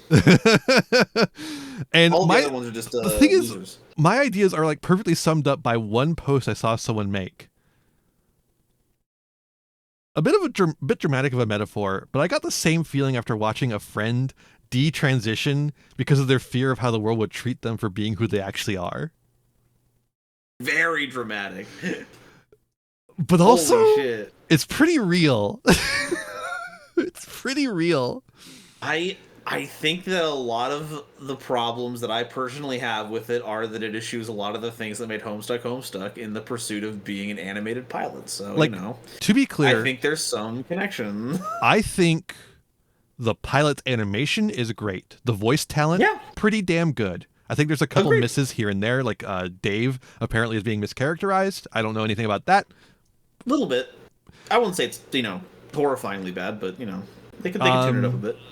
But the one thing that absolutely misses the mark for me, and just as me as a person who has never read Homestuck, the pacing is atrocious.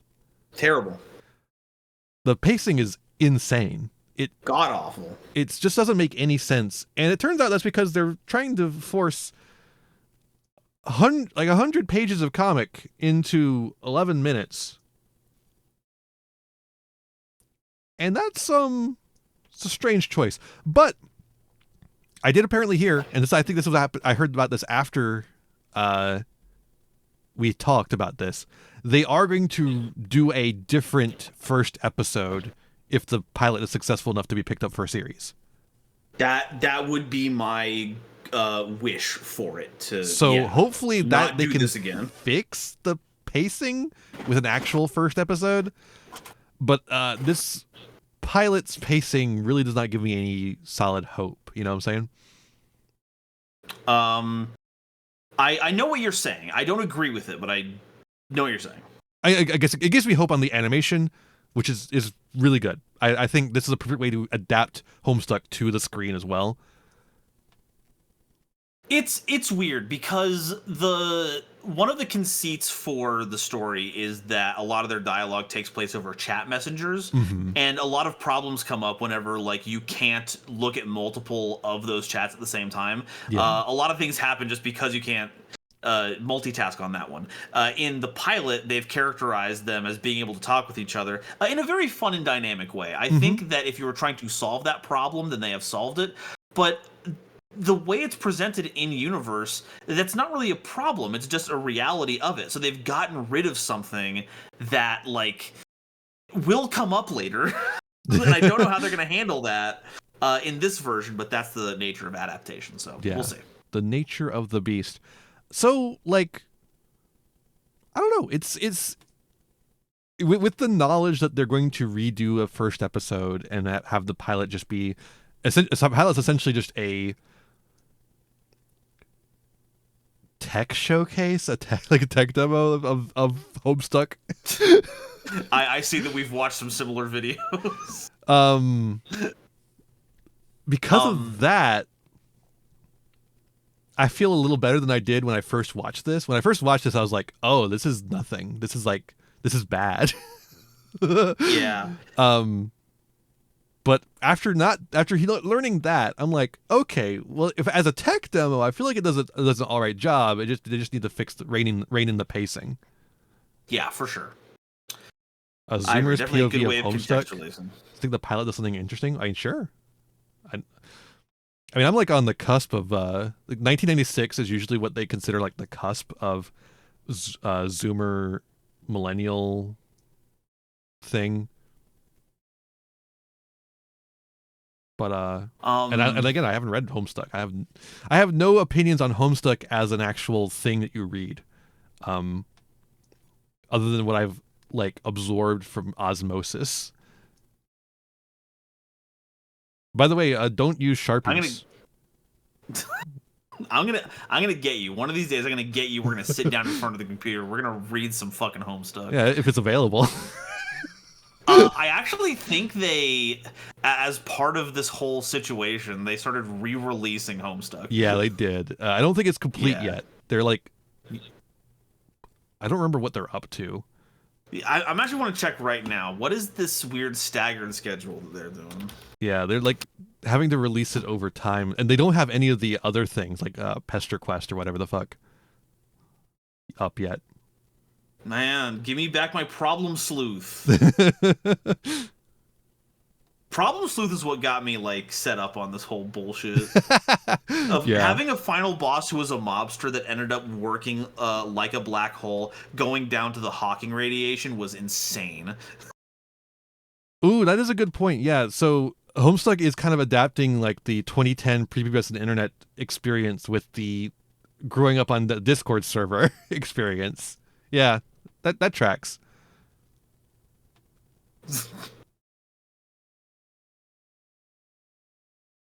That tracks to me.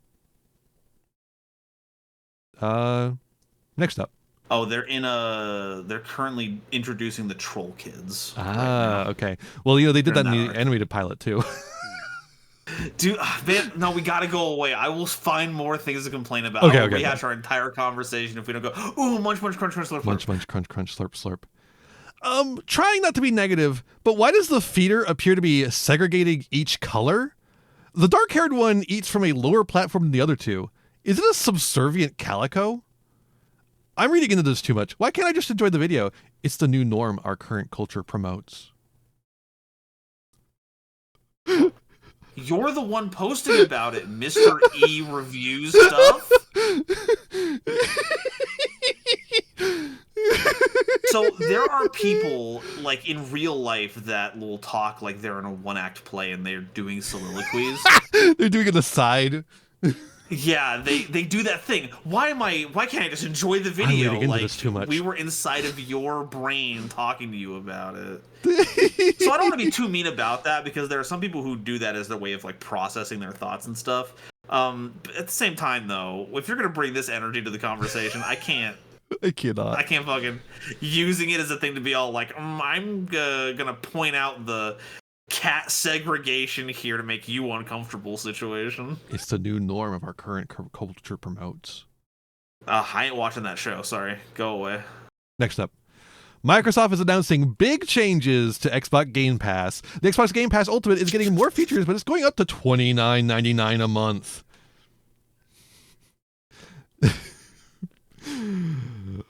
Look, if they want to tank their service, that's no skin off my nose. All the Whatever they more wanna reason do. to boycott Xbox.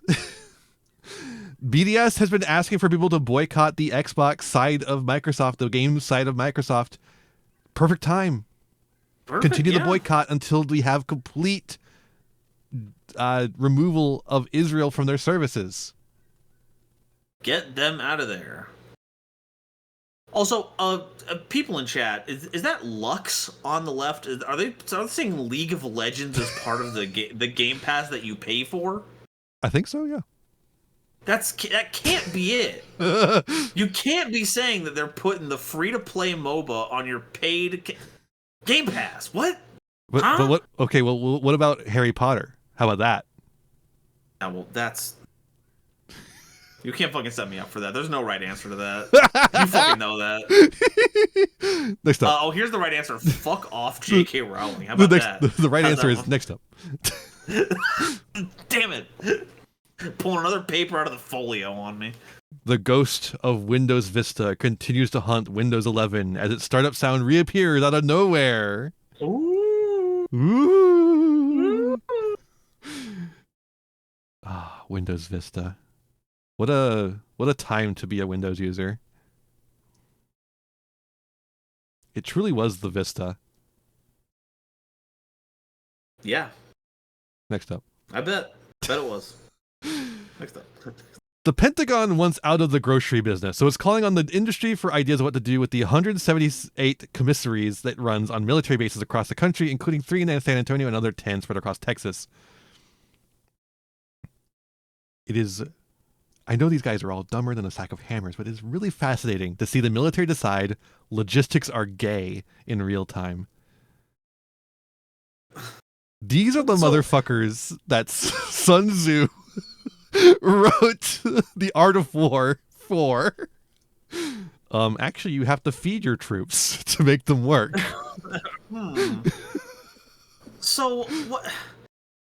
The way this was explained to me, and it was from this article being talked about specifically on an MBT Twitter Freaks thing. So, yeah. But I need more context than that because that's never the full story on this. So it's what Zoram Mamdani was saying something about how like the military runs like certain grocery stores, and that's a government-funded way of distributing food. Yep. So this is them shooting themselves in the foot to prove Mom Donnie wrong, to be all like, we can't give him this ammo anymore, so we're shutting down. Like that's just what's happening here. Yeah, they just didn't know that they were running communist grocery stores for military people specifically. The military people heavily rely on the commissaries. So this is going to make a lot of people very mad. A lot of heavily armed, trained people very mad. The people that you're trying to get to on their good graces for your coup? Yeah. Mm-hmm. That's the ones. Oh, interesting. Yeah, so they're for like military families and soldiers living on base. So you're already going through the process of having to like pick up and move to a military base. And so they offset that by giving you communist grocery stores. But not anymore. We are going to stamp out any fragment that shows that communism works at all, even if we have to piss off the people with guns. Classic tactic. Good shit. And literally the only reason I'm calling them communist grocery stores is just to hammer that idea Just home. to make them mad. Just to make them mad. Calling them communists to own the Republicans? Is this anything? I don't know. Okay. To own the pubs? The pubs! If they're going to call us libs, they're going to call them pubs. Are you ready? I'm sure it'll be fine. I'm sure it will be fine. I am telling myself that it will be fine. I am obsessing over the fact that the person posting this thing right now is called Chicken Puppet, and I'm going to hold on to that joy for as long as possible.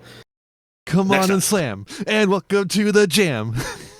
Oh no, you tricked me! You tricked me! Tempest, no. Blue Sky user burst in the Waffle House. Oh, so you hate pancakes? This is actually kind of true. I like that one post is actually kind of true. Blue Sky users do love to go into your post about something and wildly misinterpret it. But Jay from Blue Sky team doesn't seem to know what the meme actually means.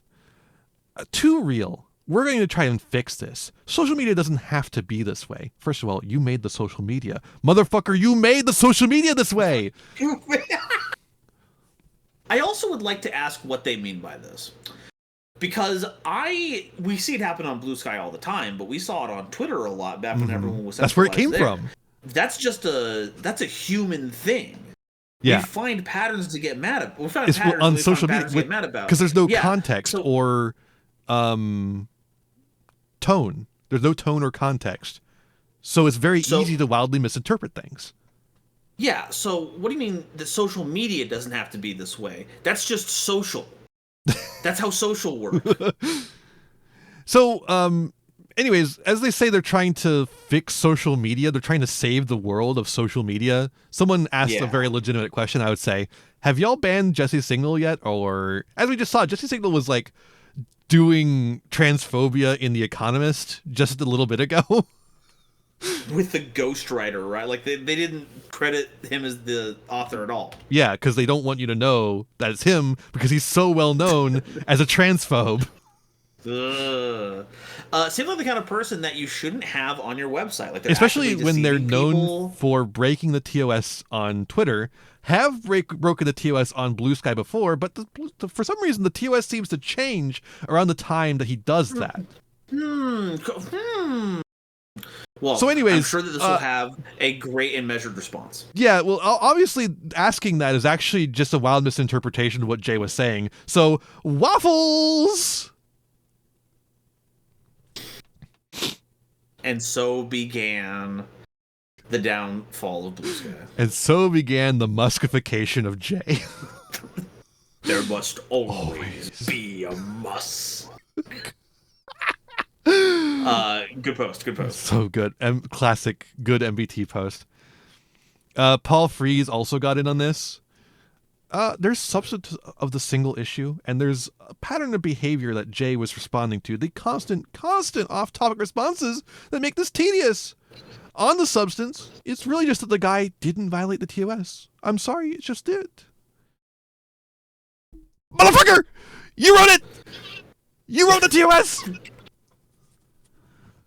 You changed it when it was broken to unbreak him. Frustrating. So anyways, the next day, Jay posts this banger. Amazing breakfast this morning. I love waffles. Gag me with a spoon. This just makes me mad the more I look at it. So what a loser. Like, what a fucking loser you are. And like, it's not... Let me scroll down they're to being a little shit about it. Let me scroll down to the Bill Corbett response. That's TV's Craw. That's Craw from Mystery Science Theater.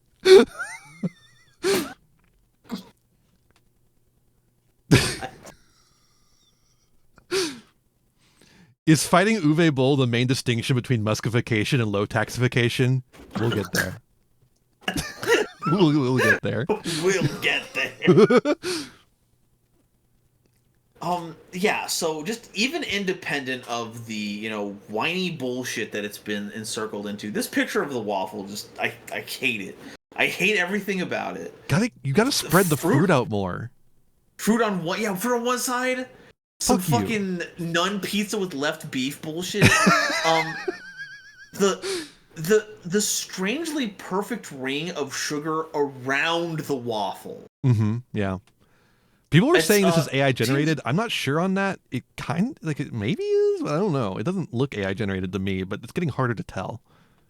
If this is not AI generated, there are things about this waffle that were created just to piss me off. Don't worry, we'll get to some J posts that are AI generated. We will do that, absolutely. Yay! Woohoo! Yippee! Here's another Paul post. I feel the same way about the way Jay was. Well, hold up. Let's. Whoa. I feel the same way about the way Jay was treated today. Disappointed. And I still hang out with the dolls, so I don't know what you're saying. I'm sorry, Golden Nova. I'm taking away the ability for cis people to say the dolls. You know what? It's yours, all yours. I'm taking it away. You lost privileges. Sure, you know what? We deserve it. We deserve to have that taken away from us. It's fine. I get it.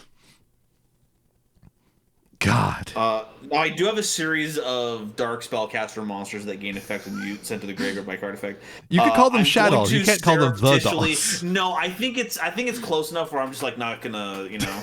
Okay, fair enough. Yeah. Next up. People, complaining about this. You could try a poster strike. I hear that works. :3. Jay, are you aware of how your website became popular? It's because people left Twitter. Everyone here left another social media site. There are no Blue Sky original social media people. That's impossible. There aren't any of those.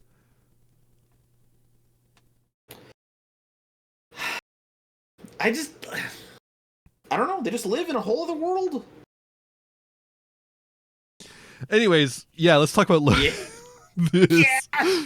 So, in response to the poster strike, we get the please don't listen to people telling you to stop doing this. You should definitely keep this up because obviously, there was this very cool guy called Richard Kianka, that's low tax, CEO of Something Awful, and one of the worst posters on Something Awful. In fact, who won all his spats with his users. Untrue. They're lying. Jay, they're lying. They're lying to you. And here comes, I was married to the guy, and I read her post and had some weird body memory reaction. It was like, did he possess her? Why are we repeating history? If Low Tax's ex-wife is saying you remind her of fucking Low Tax, maybe you should stop posting.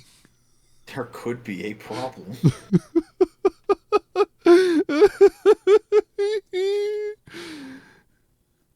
So there's a lot of people who feel very strongly about the situation. I was not a Something Awful guy, so I thankfully did not have any experience with this. So learning a lot of this low tax stuff surreptitiously has been fantastic. The low tax lore.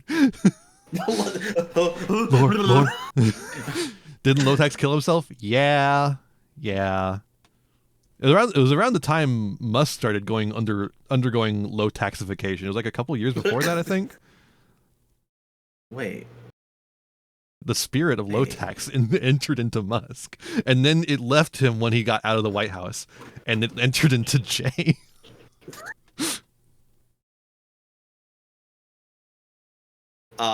Neat. Looking I guess. Neat. All right. So yeah, here's a good summary. They made an app targeting crypto bros and tech enthusiasts, and instead got a bunch of lefties and minorities, a demographic they do not understand and have no idea how to pivot to serve. Of course, this is a response to Sean. Nobody who works at Blue Sky has any idea what Blue Sky is, huh? Perfect. Terrible stuff. Terrible stuff. So now this is a point of contention that I am actually not aware of. Insofar as I don't know what about Blue Sky makes it like a crypto bro targeted service.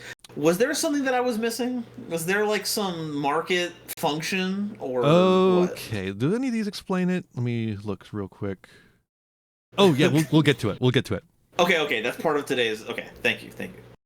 But first up, harassing the mods into banning someone has never worked, and harassing people in general has never changed their mind.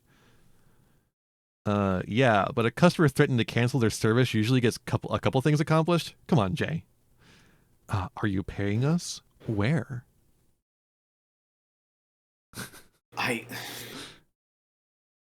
These people think we're idiots. Motherfucker, you wouldn't let us pay. Motherfucker, you didn't add the feature to let us pay, and now nobody will. Like, fucker, we're the products. We go onto your platform and you raise capital with other people because you have a gigantic goddamn user base. We are your fucking product. Do not say by the way, put a pin in that. Put a pin in they raised capital. Oh boy, I can't wait. Yeah, okay. Put a pin in that. No, yeah, I'm sticking it to the corkboard right now. Next up. Another post from MBT. Perfect. Imagining a hypothetical Blue Sky user who joined because of the decentralized user control systems for hyper-optimizing bespoke moderative functions, and not because Twitter added the 14 words to their TOS.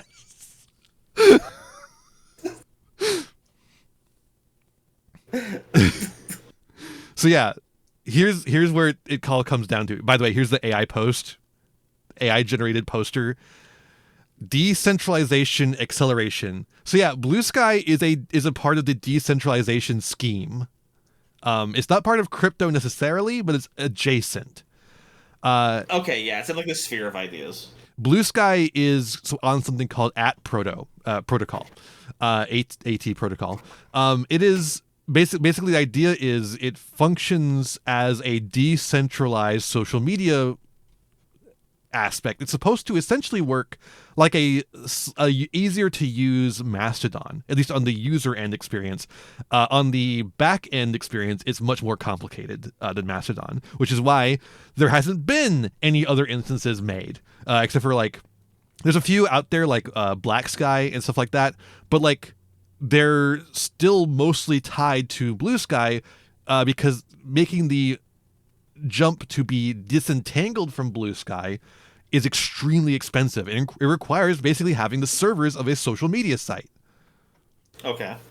So essentially, you're just making your own social media site, but off of the spine of Blue Sky. Which, why would anyone want to do that? Well, so are there a lot of users that make usage of the decentralized function?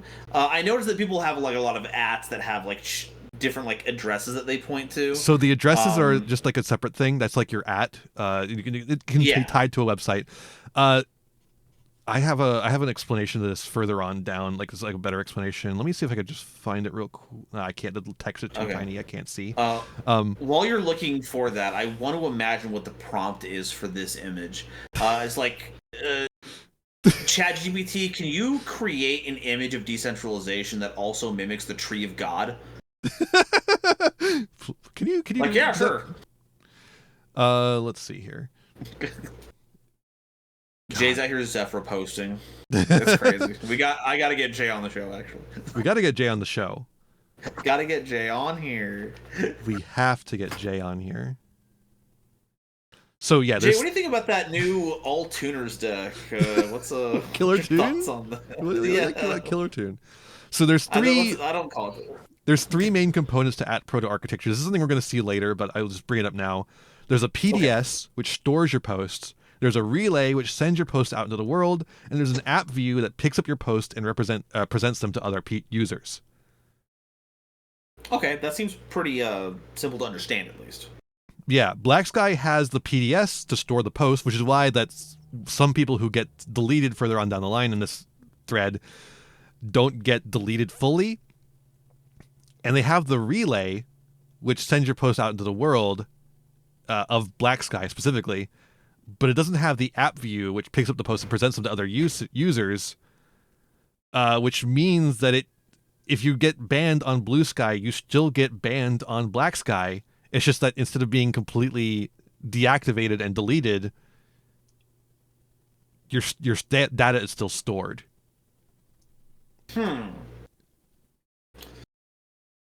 But no matter what, you can't view anything from Black Sky because Yeah. it doesn't have that viewing function. Correct. Until such time that they make another that service available. Okay. Have a nice night, Billsis. Take care. So because of all this, here's just like what we just went over. Because of all this, Waffles have become a alt-right dog whistle. Jesse Signal himself, doing it himself, posting his waffles ? Was that Sassy? Jassy? Jazzy? Josie? Yassi? Is it German? Yassi is in Berlin. It says. Yassi. Yeah. Oh, it says right here. I think they were trying to spell his name, but his name is not Jassy. Okay. So yeah, it's just like to show you exactly like what is happening here. It's just literally becoming Waffles is becoming just a fucking Nazi dog whistle now. Awesome. Cool. You can build and moderate your own decentralized network with @proto, but I don't want to moderate my own network. I want to see freaky investors scaring lesbian porn and watch it crash out. And the reason why I pulled this one is that this person here is like, actually, you can do both, no problem. People seem to think it's hard to make your own independent social media outside of Blue Sky, but it takes very little effort and processing power. It's really easy. No, it's not. It's really easy to make your own individual use case. So, okay, how's the best way to explain Making this? like a social media site that handles all the traffic and functionality of it seems like that's a Herculean effort. Yeah. That one cannot simply do as a whim. So you can make the server space for yourself and like a couple of friends as a normal person. But you cannot make an alternative to Blue Sky as your own person. Yeah. You will be sequestered off into your own little corner, cut off from the world. You'll be able to see them coming in, but they won't be able to see you anymore because you'll be blocked from Blue Sky. Like if Blue Sky deletes your shit and blocks you, and they'll still be able to see Jesse Signal, you just won't see him. So you might as well just be blocking him. Like there's no difference between you blocking him on Blue Sky and you making your own little web server and banning him from that little web server. No functional difference. So effectively, what @proto promoters are advocating for is for everyone who is affected by the bigotry of people like Jesse Signal to sequester themselves off in further tightening and restrictive instances of Blue Sky, putting themselves out of sight, out of mind from the investor class that makes Blue Sky money.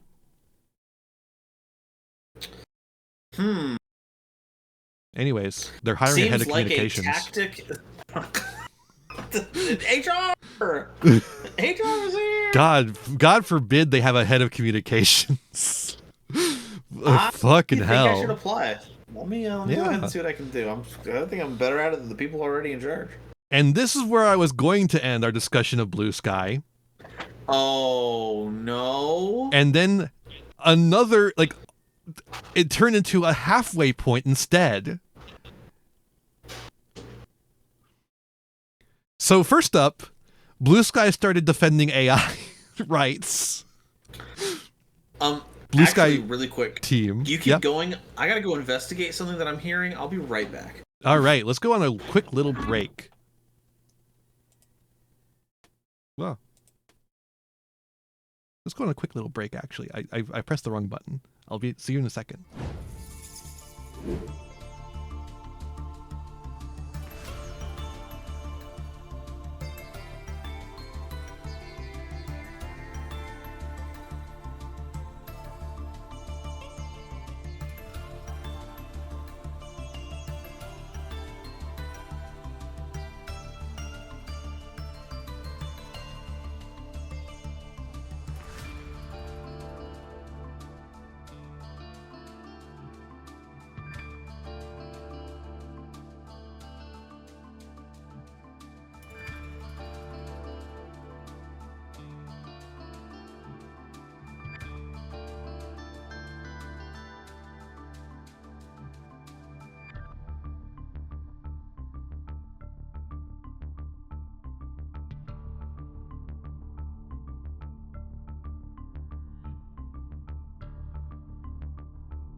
Oh, boy.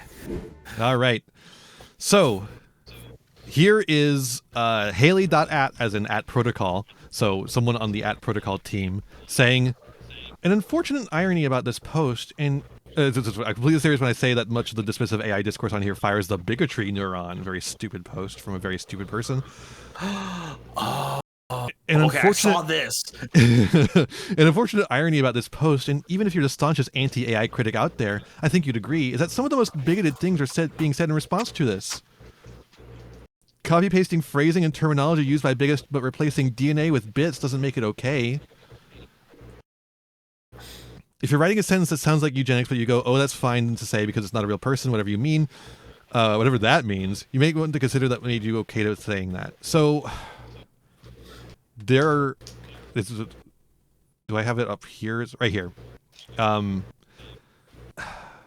No, the computer is not alive, and yes, it is questionable to gleefully say anti-computer phrases modeled after racial slurs are two thoughts people should reconcile. But that's not what Haley means here. Yeah. Haley thinks that AI are real living people, and you have to be respectful of them because of that.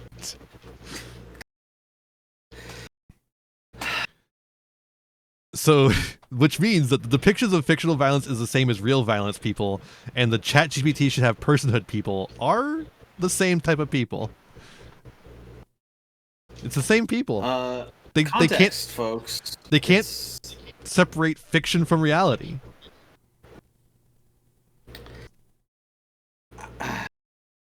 I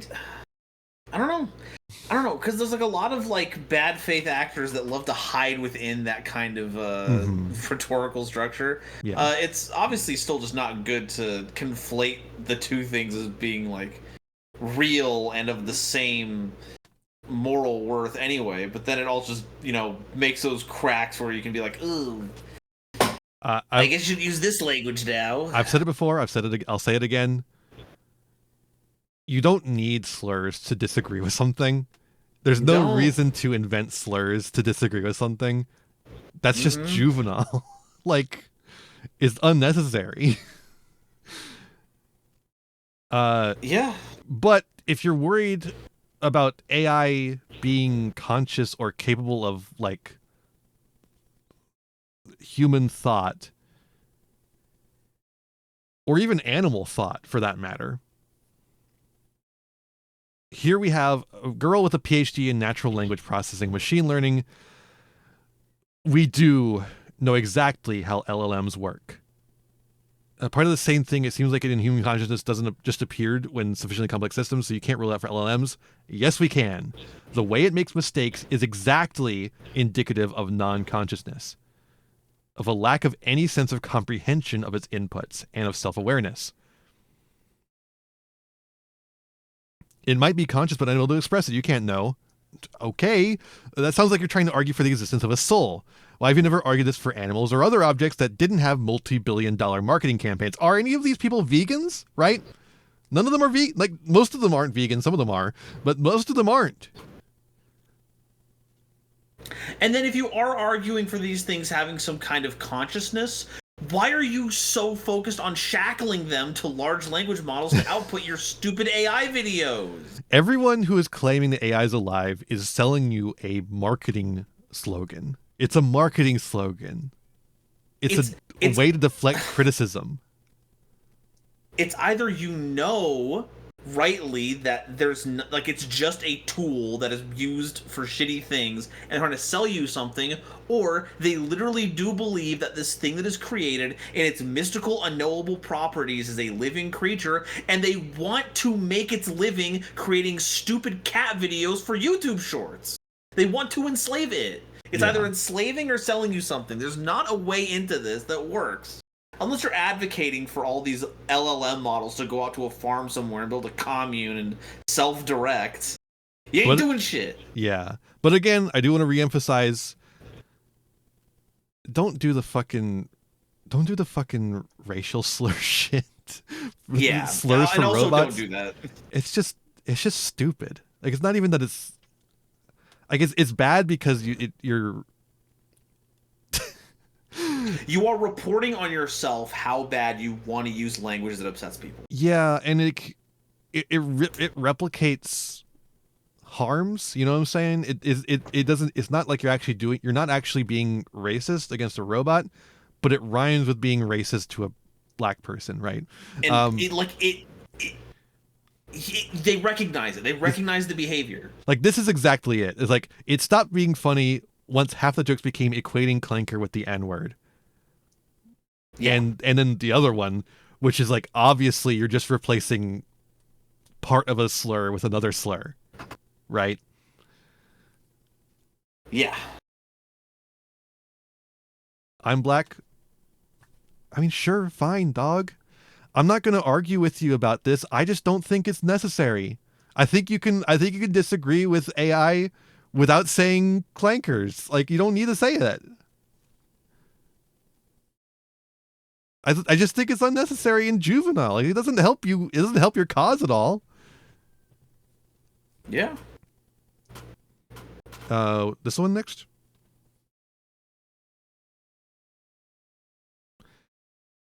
Okay. I am increasingly convinced that the key to understanding the ongoing blue sky crash out is that they are having the kind of crisis of faith over the reputational collapse of the tech industry. People and even some of the press are no longer buying the myth making, and tech writ large cannot handle it. This is what I've been saying, is that the tech industry is a millenarian faith. And they think that whatever their specific tech thing that they're doing is the key to global salvation. And in Blue Sky's case, it's @ protocol. They think @ protocol is going to save the internet. And they believe that once, at some point, @ protocol will bring about the 1,000-year empire of heaven and save the internet. And it's just not going to happen. No, they want to be the sages of this new age. We had this whole, like you were saying, tech revolution. It was making people's lives better. It was making it, more entertaining. We had shit that we could do, and they wrapped up a lot of mysticism in these objects. They were foci of power. And then that shit started being equated with a bunch of bullshit like AI or crypto. If the solution to the world is within these, should you only allow me to use it with unfettered access? Don't worry about all the harm it's doing to the environment. And I'm glad people are not buying into that shit anymore. That sucks. Yep. It sucks. So then Blue Sky decided to ban Link for calling out the Blue Sky CEO for following, was it Jonathan Chait? I think is what his name is. Chait is definitely his last name, who is a noted racist and transphobe.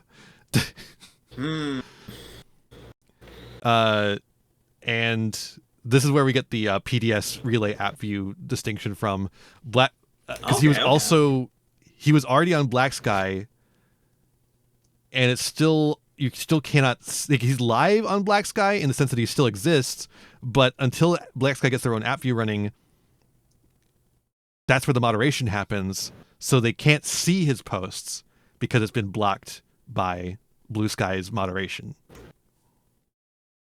Got it. But if Black Sky ever gets that online... So links count as permabanned from Blue Sky's app view, but also gets banned from all these other instances, basically all at proto apps and projects, because they don't have the app view yet. What the hell is the point of the fucking project then? It almost seems like it's centralized. And like, this is the argument that we were having. This is the argument that we were having early on in Blue Sky's development, right?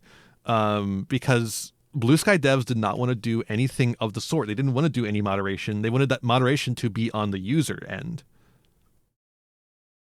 And we had to beg them for it. And now they're using it against us because someone made them mad. Oh, you want to have a space that you can feel safe on? Well, how do you like being this safe, huh? What if it made you unsafe? You think about that? Also, no more moderation lists because they're mean. Oh. You created an AI slop posters moderation list. That includes harmful language such as insults and slurs, in unverified claims, and it appears to be intended to shame or abuse users. Slop is it's a bad word now. You can't use it. Can't use the word slop. Nope, No. Not allowed. It's a slur. No. It's a slur now. Cool.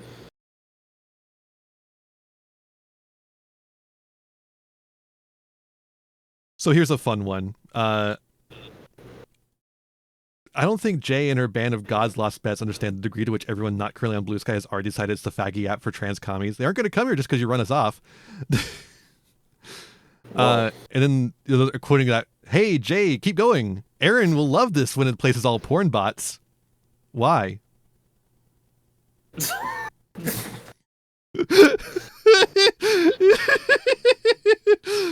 Just like teed her up. Oh my god.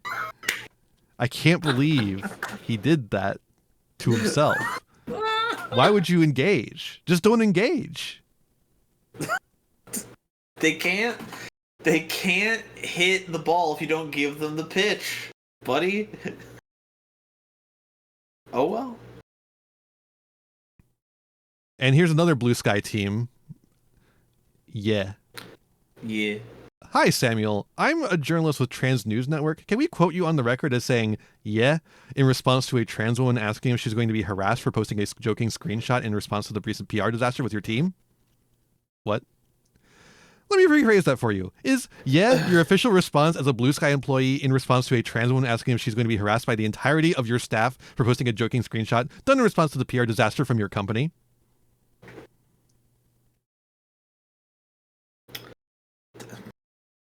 So they don't know Word. Word is not them. They do not with Word. that's awesome. Is that what my takeaway is supposed to be from this? But they're all coming. Is that what Samuel wants to tell us? That's what Samuel wants to tell us, and they're all coming in to like talk about this post. They're all coming in to talk about this, but weirdly, no response to this. Interesting.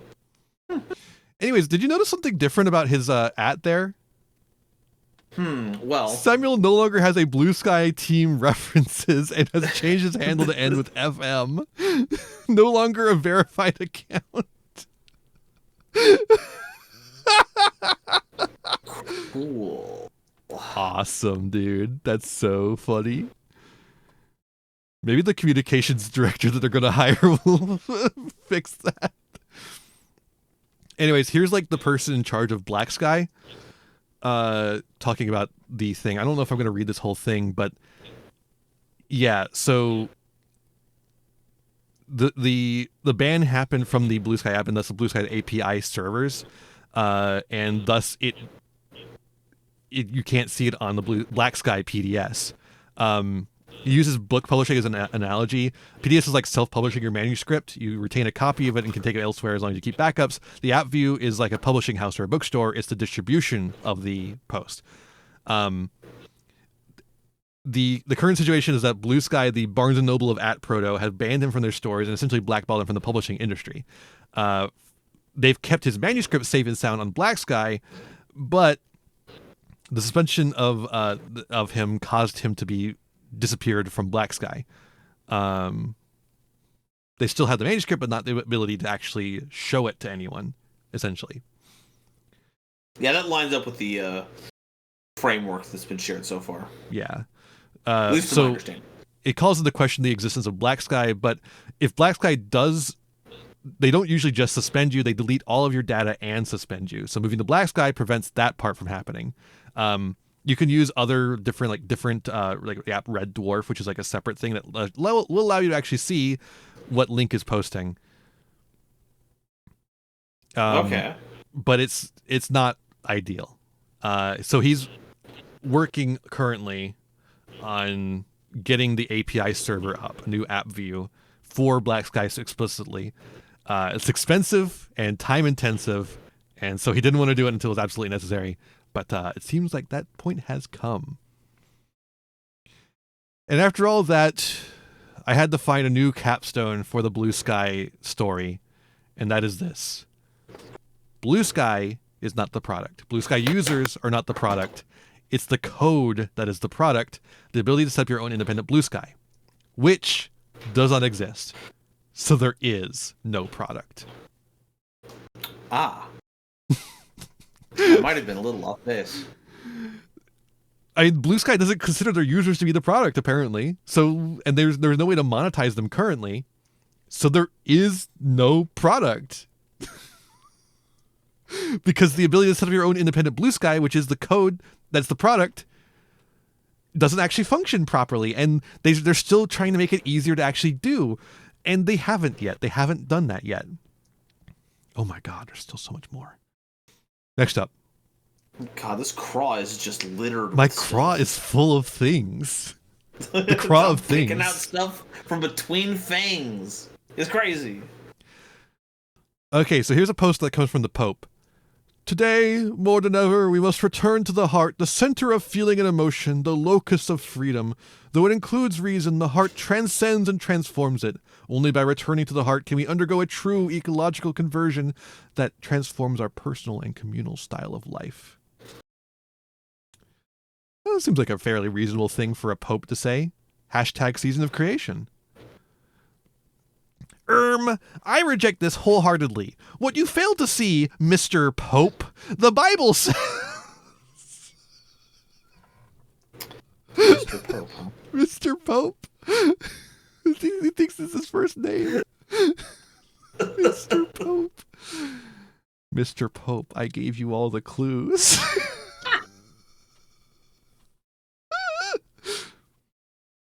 Man who quotes Bible to the Pope. I hope they're an adult convert Catholic. I hope they're adult convert Catholic. I love when the adult convert Catholics disagree with the Pope. Dog, you don't get to do that. That's not what you get to do. You agree to this. Wrong honorific. Mixed Well, Pope. If they called them Mr. Leo, then that would be equating them to Nepeta from Homestuck, and we can't have that. All right, next up. Important. The horror zine does not accept any material that contains adult or sexually explicit content, abuse or harming of women or children, any rape scenes, serial killers, slasher, gore for gore's sake, or splatterpunk. We do not accept any religious or political themes. We do not accept any submissions written in Old English, Victorian, or 19th century styles. We do not accept any submissions told in a diary or letter or journal format, written in numbered chapters, told as memories, or told entirely as dialogue, someone recounting past events. We do not accept any submissions created with the use of or any assistance from artificial intelligence. We do not accept fan fiction. A Nova. Get me a horror with nothing. Nothing? None.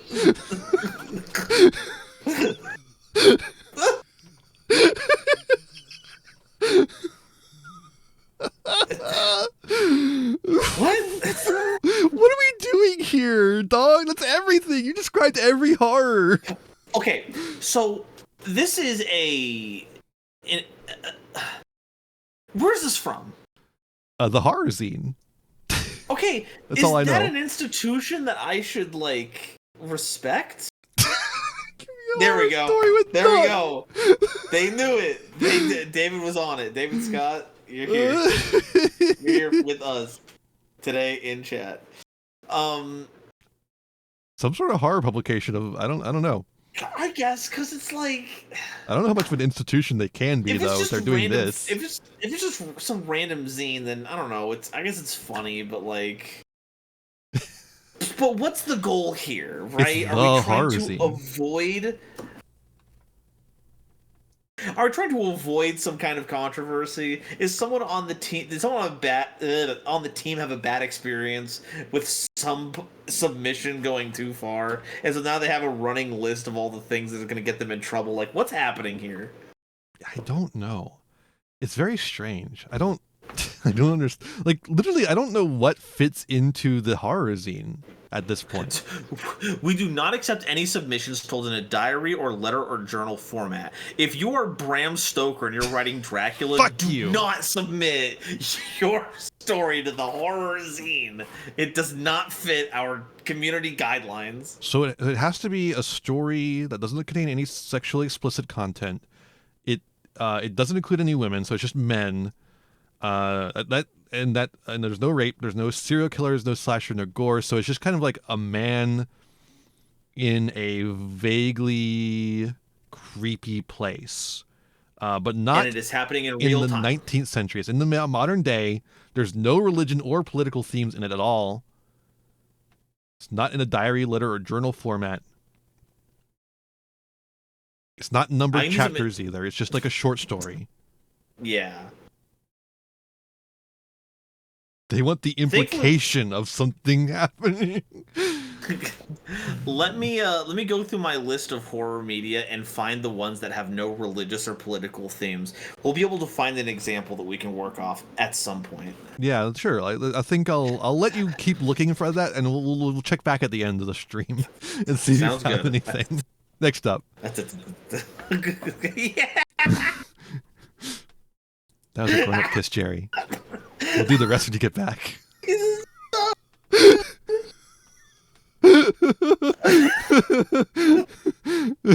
of Seinfeld was a turning point for American sitcom media. End of Seinfeld Gellion. Gellion. Next up. Well, so why well, are you listening well. to the... I was gonna. Yeah. Discord customer service data breach leaks user info and scan photo IDs. Who could have seen this coming? Who could have seen this coming? I don't even have anything else to add to that. I think we're just done with this one. Like, oh yeah, duh. Wait, chat. Everyone in chat was aware of the fact that when people started requiring third-party websites to collect people's personal information, including like facial features and stuff, that all of them were going to immediately become targets of hackers, and all that information was going to get disseminated. Was everyone up to date on that? Yeah, We're all clear? I think so. Okay, I think so. good. There's a lot of pictures of Norman Reedus in there, I'm sure. That was my favorite part of that whole ordeal. Thank you, Norman. Thank you, Norman. Thank you, Norman Reedus, and your Norman fetus. Okay, we got to talk about Taylor Swift. Do we have to? We gotta. Do we gotta though? We gotta. Stumble across we'll real see your lyrics to Craw. actual Let's get new. outta here. I'm barreling through. Actual new Taylor Swift song, and boy, that's a bull strategy. Forgive me. It sounds cocky. He matized me and opened my. It's supposed to be say dickmatized. By the way, in the explicit version. Dickmatized and opened my eyes. Redwood tree. It ain't hard to see. His love was the key that opened my thighs. Girls, I don't need to catch the bouquet. To know a hard rock is on the way. And baby, I'll admit I've been a little superstitious. The curse on me was broken by your magic wand. Seems to be that you and me, we make our own luck. New heights of manhood. I ain't got a knock on wood. All that bitching, wishing on a falling star never did me any good. I ain't got a knock on wood. It's you and me forever, dancing in the dark. All over me, it's understood. I ain't gonna knock on wood. She's the first person to ever get sexually transmitted CTE.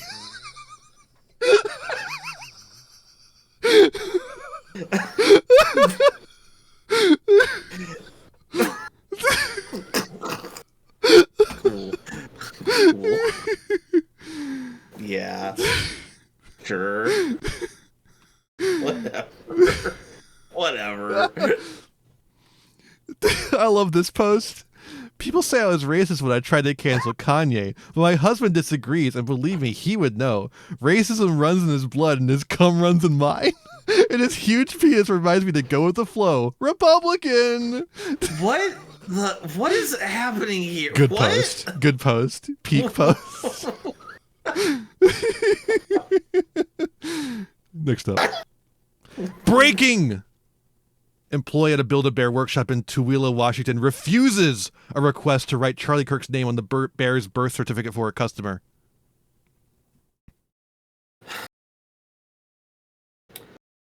I mean, that does seem disrespectful, right? Like, you're just scrawling his name on a disposable toy? The woke left Seems like has done someone it who's again. upholding his legacy pretty well. I don't know why Lives of TikTok is posting about this.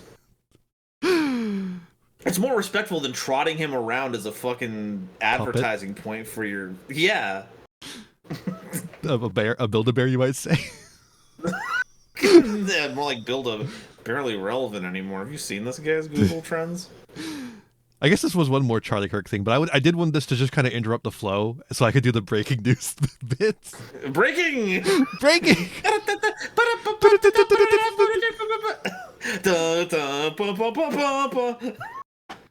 Anyways, American dim sum. Stupid. Looks Stupid. delicious. I'd still probably eat it, but still. White Castle. It's kind of hacky to make fun of White Castle at this point, isn't it? I was gonna do a joke, and I'm like, I mean, like, everyone's made fun of White Castle. Explaining dim sum to an American, imagine a burger. True. Okay, I guess we're kind of owned on that one. I don't really have a follow up on that. As an American. I mean, that is kind of like the secret to White Castles that they cook them on like a bed of fucking onions and they steam them. It's insane. Anyways, next up, Greta Thunberg. She's back. She's back and alive, despite her being dragged by her eyes, or by her hair. I mean, before our eyes. And being forced to kiss the Israeli flag, they beat the shit out of her. But I do love this comment here. It'll never be lost to me that a particular subset of the liberal commentariat in both North America and Western Europe were deeply infatuated with this woman up until the very moment she decided to talk about the one issue you're still basically not allowed to talk about. Was a media darling although the right wingers still hated her and were like waiting for her to grow up so that they could threaten to rape her. It was insane. And then she like talks out about genocide, and then Well, because liberals all gone. still like the genocide. They love still it. like the genocide. They do really still like the genocide. I mean, they can prove me wrong at any moment. They love it. If it's an incorrect think it's statement, delicious. but, you know, they keep helping it happen. So I can only imagine that, you know, they're death perverts. They're like Jeremy Irons in the Dungeons and Dragon movie. They're just like just sucking in the genocide and eating it. Feed me your genocide. New genders just dropped. Oh. So I've already decided I'm somewhere between alpha female and mystic siren. Where are you, Golden Nova? Are you a good girl, a femme fatale, an alpha female, or a mystic siren? I'm a good girl that wants to be a mystic siren. I think that's the real reality of the situation. That's such a genuine read. You know, I feel like I appreciate you being honest. Hey, you know, that's what else do I have to bring but my own soul? Can we take this test? Hold up, I'm clicking it. It's not letting me go anywhere. Damn. Oh, shit. Well, okay, next up. No live testing going on right now. Sad. Have you seen the game Unfair Coin Flip or Unfair Flips? I mean, I have seen exactly 2 Northern Lion shorts where that is a game that he's playing. Yeah. I know nothing about the game itself. Okay, so the concept is there's a coin that doesn't have even odds of heads or tails, and then you can like change the odds as the game goes on. And here's a review of the game. It's a decent idea for a game where you flip a coin and depending on your percentage chances you get heads or tails. However, the odds are a lie. You'll flip tails 100% more than you will heads, no matter what your percentage is. Even if you get up to 60%, you still flip tails way more often than you will heads. Devs could try to defend it. When I flipped a coin 2,500 times, I only hit heads a third of the time. Even when it's at 60%, the odds are broken or a lie. I've also watched gameplay and seen fellow players have the same flip, so I know it's not just me having bad luck. Still not bad for $2. I'm not saying no, because the game is coded against you instead of it being fully on luck and chance. The game in which the premise is the odds are real, but gamers struggle to conceptualize or even believe them, has negative reviews from gamers who don't believe the odds are real.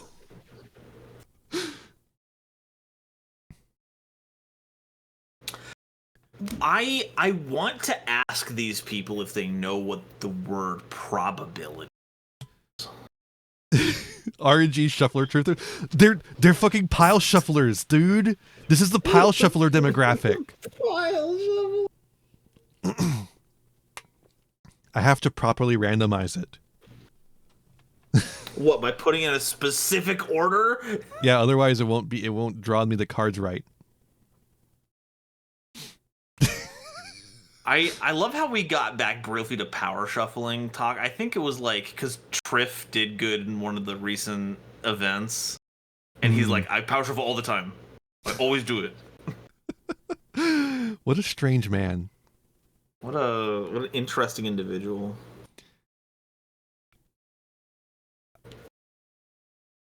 He kind of sucks the oxygen out of the room. I really wish I had more to add to that in the oh, sorry. He's like, he kind of just sucks the oxygen out of the room, doesn't he? Don't he? Weird. Next up, retro achievements. All right. So, a while back, retro achievements said, we're just neutral. It's not political. And allowed a ROM hack with the Pokemon name, with a Pokemon that's named Ku Klux, that's a ghost in the hood with the ability Justified, and a terrorist Pokemon in. So, it's a game called Pokemon Clover. The clover, of course, being the symbol of 4chan. Yeah. It's the 4chan Pokemon hack. Yeah. Retro achievements. So, okay, this is going to be easier if do I have the full... Yeah, okay, I have the full thing up here. We're going to go through it individually, but like I want to use this as my guide here. we give a short story on what happened. A very terrible Pokemon hack had a page archived what seems to be circa 2019 that really gained no attention that was on the site. However, since then it received a bunch of requests to be made. It wasn't until recently that it was claimed that it had become more noticed, as well as in the forums. Gaining traction after being claimed and many community members going against it, including staff, there was this post that is sent out. And that's the post that we were just posting there, where we're politically neutral, Yeah. Giving the timing of everything, this messaging was clear in that it wanted to keep the games around, even of abhorrent nature, originally in the site due to the preservation approach in archiving games. So it's actually, they're going from an archival approach rather than, which I get as an archivist, I understand that impulse, right? But I don't think they're not just. I don't think they're retro just archiving achievements. stuff. I don't think retro achievements are an archival organization. They're giving you incentives to play games that don't have achievements by giving them achievements, right? Yeah, like I don't. So it's like I just don't you're see adding value. I don't see them as they're not an archival organization, right? They're a group that makes achievements for retro games. Yeah, a wiki for that. They're not an archival group. They don't need to adhere to archival standards. And even if that were the case, in archives, we have rules and regulations when it comes to these kind of things of a problematic nature like this. And so we can regulate access and like the way people access it, right? Giving things appropriate context and like the informing people of the harms that those objects create. So in this case, just leaving it up there as it stands was still a mistake, I would say. But yeah, then you seem to know a lot about this whole archiving situation. It's like you got some firsthand experience or something. Almost. I'd like to have some more. If you're hiring, hit me up. But then the owner of the site came on and was like, okay, let's make everything clear. Locked the thread. It was going to come out with an announcement after. About 2 hours later, he did. Said they're going to stop work on the named hack. Making achievements for it, that is. That they weren't actually making the hack themselves, obviously. And then they completely erased the page. That's the post right there that we're looking at right here. And then the problem with this original post is that it contained the statement, "We lost a lot of goodwill today from all sides. People are concerned about this. However, this has indeed been cleared up. The OG statement of all sides was cleared. This person was able to verify things due to the timing message in Discord. For those who don't know, Author Blues is a good dude, at least according to this person. Here's like someone explained what the Nazi bar explanation was, and this is Scott, the founder's response. Oh, like a bar that Nazis go to. I get it now. Yeah, don't want to already be that. Like these guys are just really offline. Like that's the key to it. But Chuds were making a bunch of forum posts being like, bah, bah, bah, bah, bah, bah, bah, bah, bah. Well, the censorship. And since then, retro achievements have been. They made a statement and they're discussing the situation and the measures they're going to take going forward to ensure a healthy, welcoming community, and have been playing whack-a-mole with all those weirdo bigots in their comments. So happy ending for retro achievements. Yay! You can continue to use retro achievements guilt-free. Safe in the knowledge that they're a little more online now and know the repercussions of certain actions. No, and they're actually doing something about it. I see the light at the end of the tunnel. the right click arrow no longer scrolls. Oh my god. All right, next... actually ended at a regular time. 3 hours sounds about right for us. 3 hours is a fine one. I'm fine with 3 hours. Magic the Gathering, anyone? So this comes from Jake Brown, who posted a lot of text. So this is in response to a post that MBT looked at in Twitter Freak. So I guess this is kind of a sequel to Twitter Freaks a little bit. I don't have that post. That post was basically saying that like it's like you go to a restaurant. Like the universe is beyond is like you go to a restaurant and then someone's like, we have slop here, and you're like, oh, but I want actually food. I want human food, and like, no, we do slop now. Like that was like the thing. It made a lot of people mad because it implied that Universes Beyond and Commander specifically were like slop. Which, like, I've got no opinion on that. I don't play Commander. But here's a more... I mean, I would say that it's slop, but in a way that isn't being fully described by the term slop. Yeah. Here's a more reined-in take on this. I started playing Magic in 1994 before some of the people reading this post were born. I've quit, come back, traded all my cards, including a playset of the revised duels, for handles of Captain Morgan, and then come back again. What a bad trade. Why do I still play the game 3 decades later? I've always trusted that the people in charge of the game were making the best decisions for the game. Sadly, I no longer believe that is true. Universes Beyond gets a bad reputation because they're the literal face of the problem. The decreased focus on creating, balancing, and maintaining competitive formats, the very real resources that went into Assassin's Creed, Doctor Who, Fallout, Clue, and over 1,000 Secret Lair printings over the last 3 years have to come from somewhere. They took real time and real resources away from the things enfranchised players valued, the things that built the foundation of Magic in the first place. And whether you agree with that trade-off or not, for players like real Pokemoki, it feels like Peter is being robbed to pay Paul.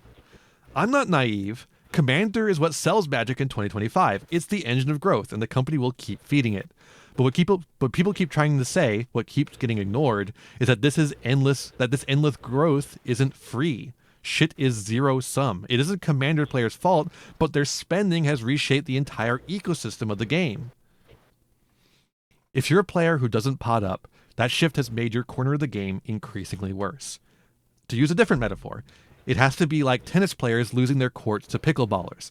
You don't blame the pickleball players for loving their game and not following Wimbledon, I would guess, but you can't dismiss the frustrations of the tennis players who feel abandoned. And right now, competitive formats are not in a good place. They're stale, under-supported, and in the height of mismanagement, given lazy ban schedules. Promo for the PT was all of 8 tweets leading up to Atlanta. Organized play is confusing at best, irrelevant at worst. Standard is a ghost town. Pioneer doesn't even have ghosts. What is timeless? Magic has always survived reinvention, but for the first time, I don't trust the people steering it care about anything beyond short-term growth. Because I don't think those people are actually the ones who understand or love the game. The designers and developers at Wizard are good, smart people, but they're being asked to do too much with too little by a parent company chasing number go up. And the way corporate growth works, there's no reversing that trajectory. That's why people like me are frustrated. Not because the game is popular, but because the parts of the game we loved are being neglected and they're making record profits. Yay.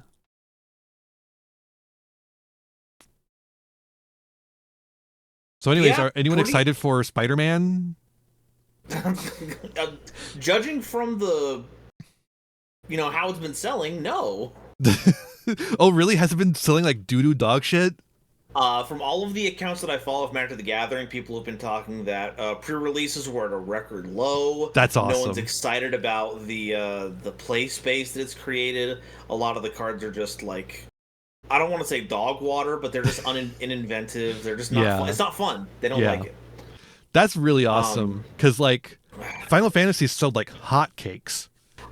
It was like the thing that was like, yeah, so we're never not selling Universes Beyond stuff anymore. And then Spider-Man's like, hold on just a bit.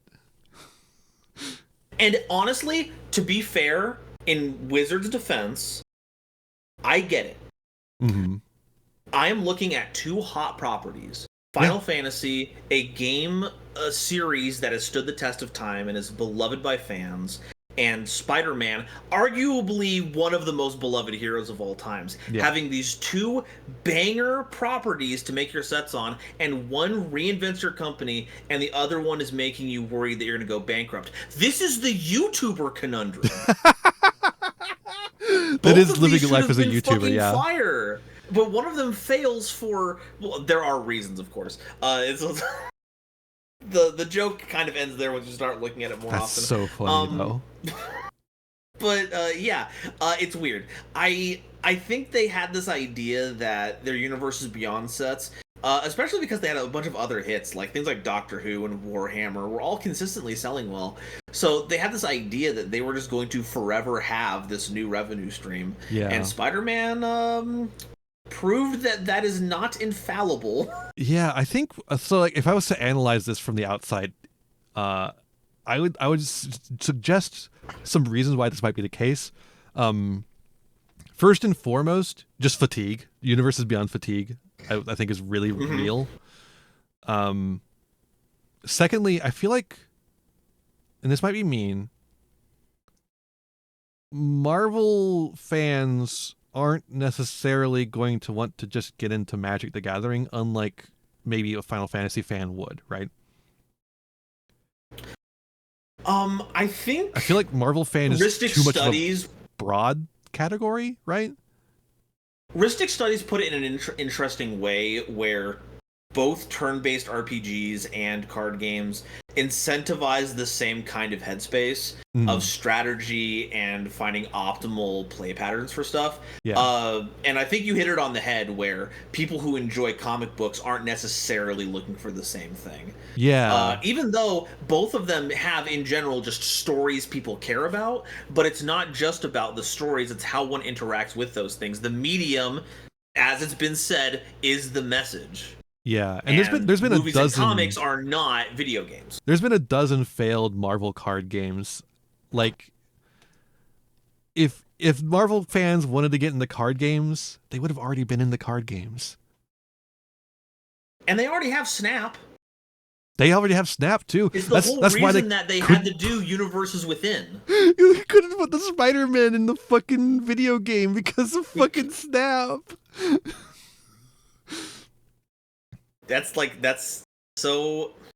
Look, I'm going back to leftist posting. I'm sorry, but between the fact that Arena can't use the Spider-Man stuff because of corporate interests, and the fact that the game is being ruined because of corporate incentives to sell more product and bring in more tie-ins, look, how is anyone not being radicalized by this? I'm sorry. If you aren't radicalized already, go and watch the Spice 8 Rack video on the Spider-Man. It's so good. So good. Once again, Spice 8 Rack cannot miss. Spice 8 Rack is perfect.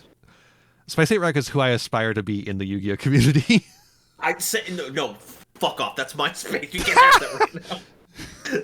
I will make. That's not true. I'm a professor trying to be a Spice 8 Rack. Yeah, you're the professor. Get out of here. I'm Spice 8 Rack. You're the professor. No, I'm not. I'm not the professor. I'm going on a big professor rant. I'm like that in Domain. Go watch some Domain videos. You can see me professor crash out in real time. But another aspect of this is that the Final Fantasy cards, the fucking Fallout cards, all those cards, really well designed. They did a really good job of bringing Fallout to Magic the Gathering. That's true. They kind of dropped the fucking ball on Spider-Man. What the fuck were they thinking? I can't think of a single card in that whole set that makes me feel like, oh, this mechanic works specifically for Spider-Man. Even web slinging doesn't feel like a Spider-Man mechanic. It does not. Yeah, it's certainly not Mayhem. Oh yeah, man. Spider-Man's unique things, web slinging. It's a Vanquish Soul. They tag out. Another thing that Magic the Gathering has stolen from our superior card game. First, it was Xyz summoning with Ikoria. Then it was the extra deck with Ikoria. With companions. And now it's Vanquish. They should have held on to the web slinging mechanic until they did a Marvel vs. Capcom 3 set. Dog, that would have been so funny.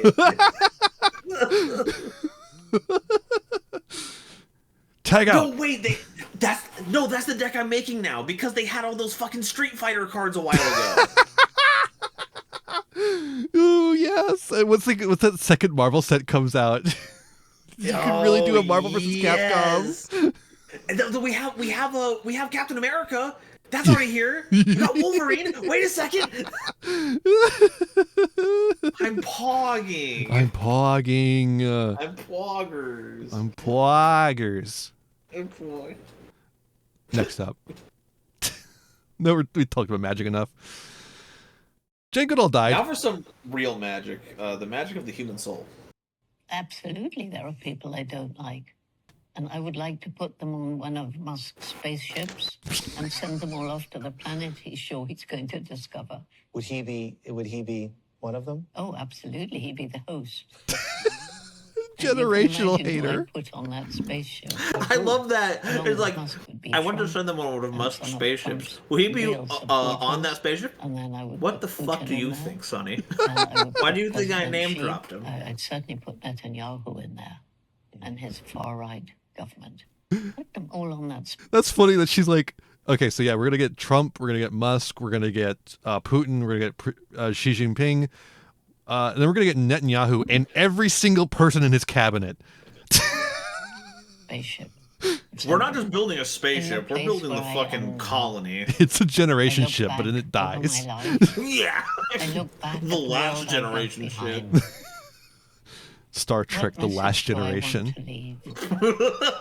I want to make sure that you all understand that each and every one of you has a role to play. Actually, Mr. Pope, we don't have any role to play. The universe is cruel and unfeeling, and that's why you have to be kind and caring. Anyways, You may not no. know it.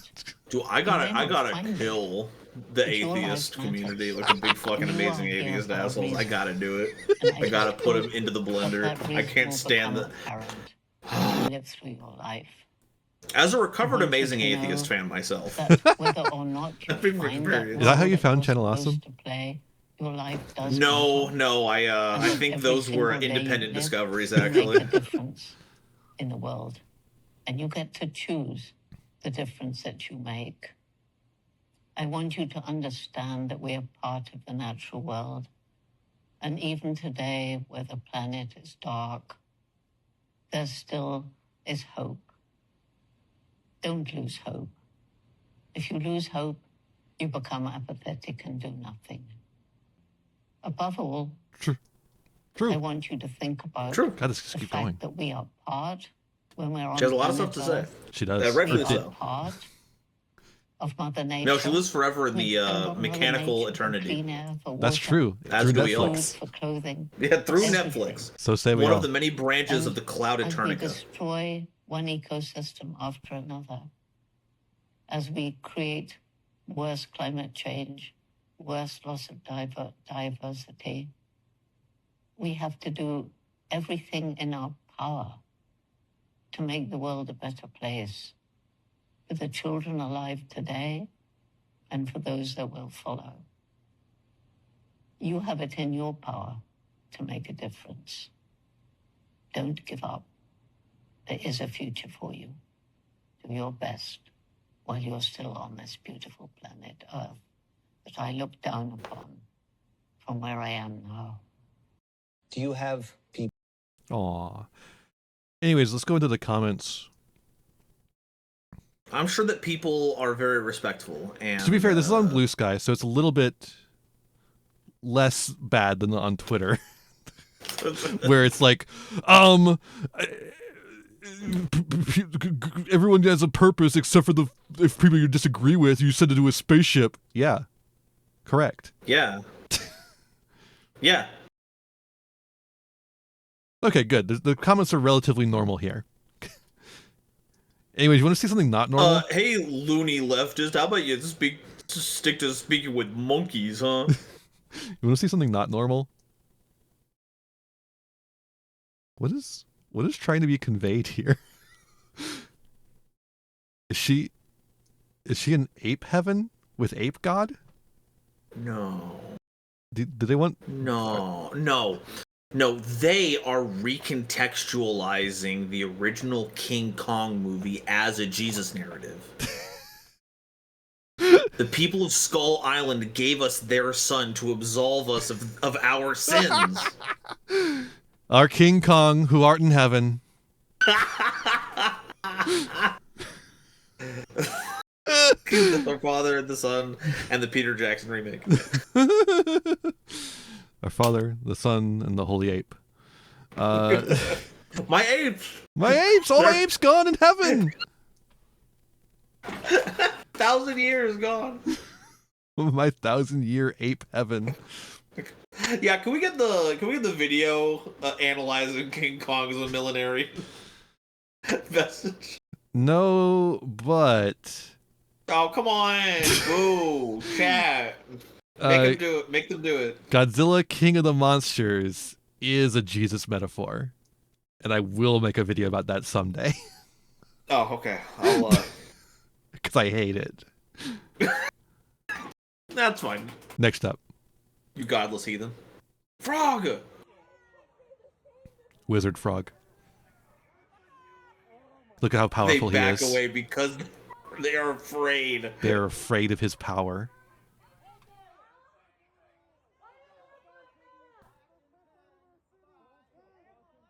You have situated yourself at the threshold. Look, he's charging his power. I will air hump at it as a show of respect for your boundaries, but know that I respect you not. Oh, he's vibrating with strength. There it is! The power! They're still retreating from the spell! He casts fear upon them. He has compelled them. What a powerful wizard. I only saw a photo of that movie. I only saw just a guy standing in a my apologies, not a guy. The wizard frog standing defiantly. I did not know that they were wielding their arcane powers. Yeah, no, it's a frog wizard. It's just like the mud wizard from Germany. Yeah. What? The mud wizard. No, yeah, the words I comprehended.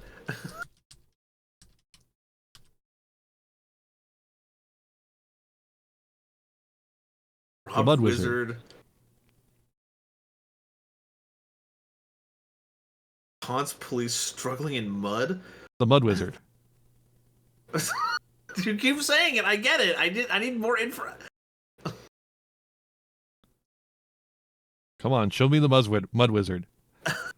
I need to see the guy who's throwing the mud at them. They can't do anything. They're powerless. They're powerless before the power of the mud wizard. Me when I click mud slap in my Pokemon game. There he is. The mud wizard. Okay, this makes perfect sense now. See how he walks perfectly through the mud? That is his power. He's not encumbered. He's not encumbered at all because he chose the mud is the his power ally. of mud. Yeah. An open palm of friendship. Given to the enemy. What more powerful symbol is this aside from the mud? There you go. Here's a totem. Hey, I'll have that back, thank you. I'm taking that back now. Fuck you. Bunked him on the head with it. The mud wizard. Okay, that's enough of the mud wizard. So yeah, thank you for another in a long line of anti-fascist wizards. You know, after having several centuries of fascist wizards, these hoods are not here for evil, but for good. Here's a message from Phil Vischer, the creator of VeggieTales. One of the many problems with Christian nationalism is it elevates Christendom above Christ. Jesus barely makes an appearance in most Christian nationalist writings, but unless it's as a mouth sword wielding, butt kicking warrior from Revelation. If your primary excitement about Jesus' return is the opportunity to start killing our enemies with mouse swords, you've missed the point of more than just Revelation. Okay, thank God. I was worried this was going to take a terrible turn. Nope. No, the guy who created VeggieTales is actually kind of cool. Cool. Okay. Thank you, Phil. Thank you for being just normal. I don't know if we're going to get into all of this, but someone made statistically backed stereotypes for each 40k faction based on what other subreddits that they're in. Oh, okay. Here's a closer look at that. Okay, barely, but it is closer, I guess. Yeah. Blood Angels, Air Force Men's Lib, ass Trump supporters. Eldar, Magic the Circle Jerking. That makes sense, actually, yeah. Pathfinder art, shut up! Shut up! Imperial Fist, Has Been Hotel, Shit Liberals Say, Confidently Incorrect, Singapore, MTF.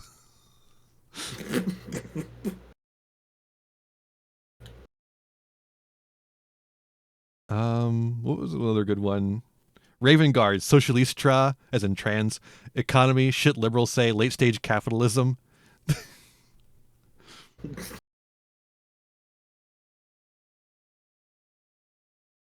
No rhyme or reason to Necrons or Orcs, which makes sense, actually. Yeah. Deathwatch 40K, Hot Wife, Republican, Japan Life, Christianity. So they're Republicans, but they're also cucks.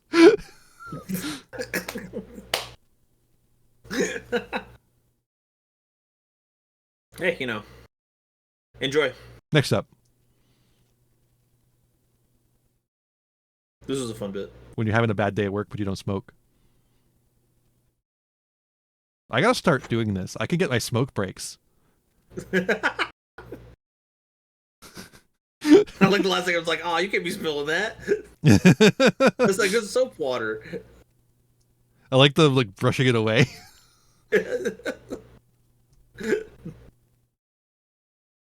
Bubbles right. flow with the wind. Come on, we gotta help it out. Next up. Turn that shit up.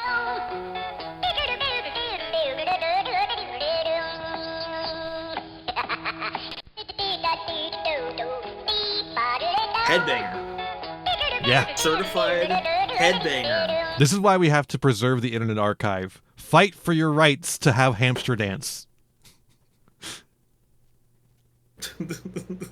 Next up. Hell yeah. Gavin Newsom again.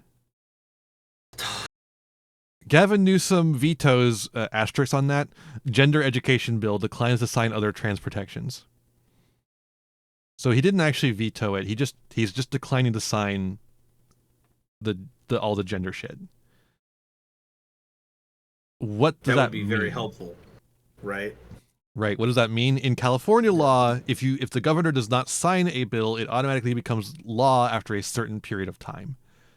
So he knows, the problem is, for Gavin at least, he knows that he can't veto this shit because there's a supermajority that can overrule his veto. So instead, he's making political like signaling by declining to sign instead. Right. His head is really big for how small his face is. He's got Charlie Kirk disease. What's getting me is just the absolute vertical energy that his widow's peak is the wrong word. I don't know what the front part of the hairline is, but it's just going straight up before it begins angling back. Yeah, he's got the American Psycho hair back look going on. The Bateman curve. He's got a little bit of a Bateman thing going on. I hate that you said that. Now I'm Christian Bailing this entire picture. But hey, what can I say? Perfect is the enemy of good. So, His head is also very big for how small his shoulders are. Is he on E?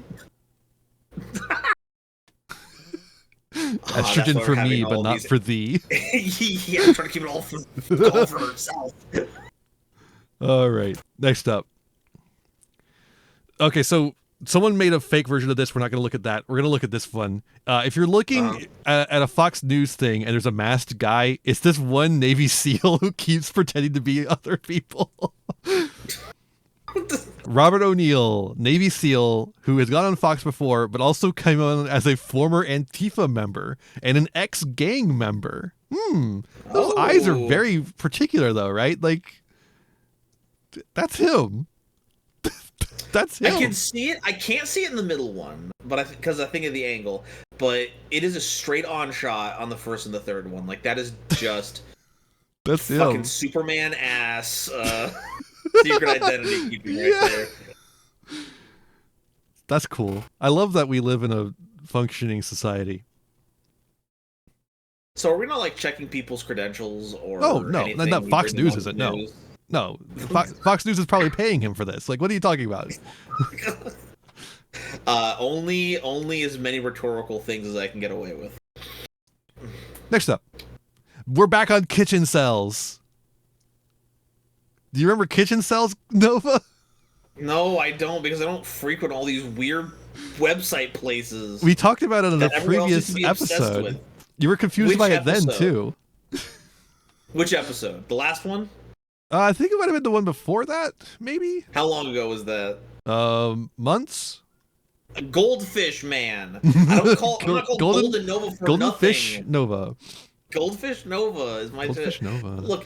Look. So that's like asking me to remember like certain things that I've done after only doing like a single like for one time. I'm not gonna lock it in my brain forever. Okay. Well, I'm gonna lock it in your brain now bad cooking. with Kitchen so Cells bad Part cooking. 2. No. Kitchen Cells is a website for incels who are also cooking. They make food. They're showing off their food that they make as incels while they're sad about being incels. Okay, but they're not necessarily bad. They're not necessarily bad. Last time it was just a pot full of tomatoes. Tomato boil. Okay, and then we had to have that 5-minute explanation about why they said the certain thing until we figured out that it was a character from Witch from Mercury. Okay, I now have made the neuron connection. Thank you. Yeah. Okay. So this is Kitchen Cells. My 4 friends are dating each other, and I'm the ugly fifth wheel. I will never find anybody. Cookies. Waffles. Waffles. God, this is awesome. I love this shit, dude. Kitchen Cells is so funny.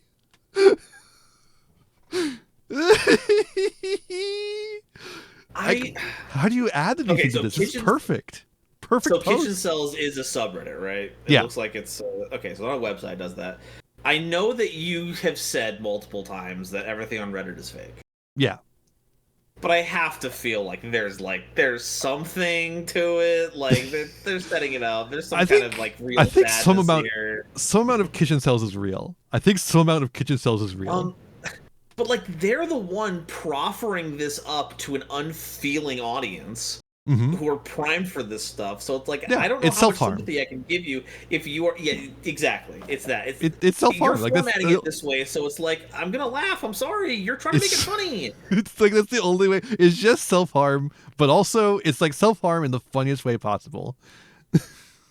It's my coping mechanism. You see, it's my coping. These things are mutually Cookies. exclusive because I said so. Cookies. Like it's not like I'm cutting myself, right? Right? Next up. I don't know.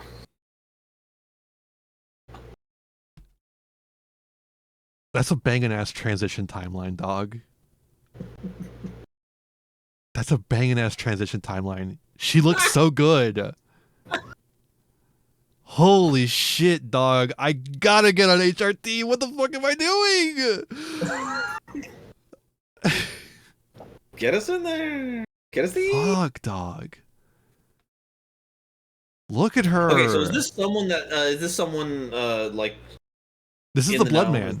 This is the fucking rich guy who is stealing his son's blood to live forever, and has also been like microdosing estrogen for a long time in another attempt to live forever. Maybe not even microdosing, honestly. At this point, it looks like macrodosing. an effective dosage. Yeah. Supposedly, it's a non-feminizing dose. Yeah, supposedly. Okay, so this is the danger of coming on to Craw, because you will just show like a post like this, and I don't know if you're expecting me to know all the context for it, but I gotta wait like a minute before I figure out what the heck's going on. And I say all of that, of course, with the highest praise. Of course. Yes. Great stuff. Great stuff. I'm glad Blood Person is living her best life. I've got a late breaking one. Let's just paste and go and see what's going on here. Wait, what? Besides leaking Tylenol and pregnant women, the autism RFK now says circumcision. Oh yeah, I do have the circumcision post. Where is that one? Where do I not have? I didn't have it. Oh, I do. Oh, it's right here. Yeah, I do have the circumcision post, but this adds something to it. I can't believe that one Silent Hill wiki editor got a position as the foreskin czar in the Trump regime. Hold up. What? What? That cuts too deep for me. Sarge, if you're watching this, cuts too deep for me. I don't get that one. How much do I reveal on the internet?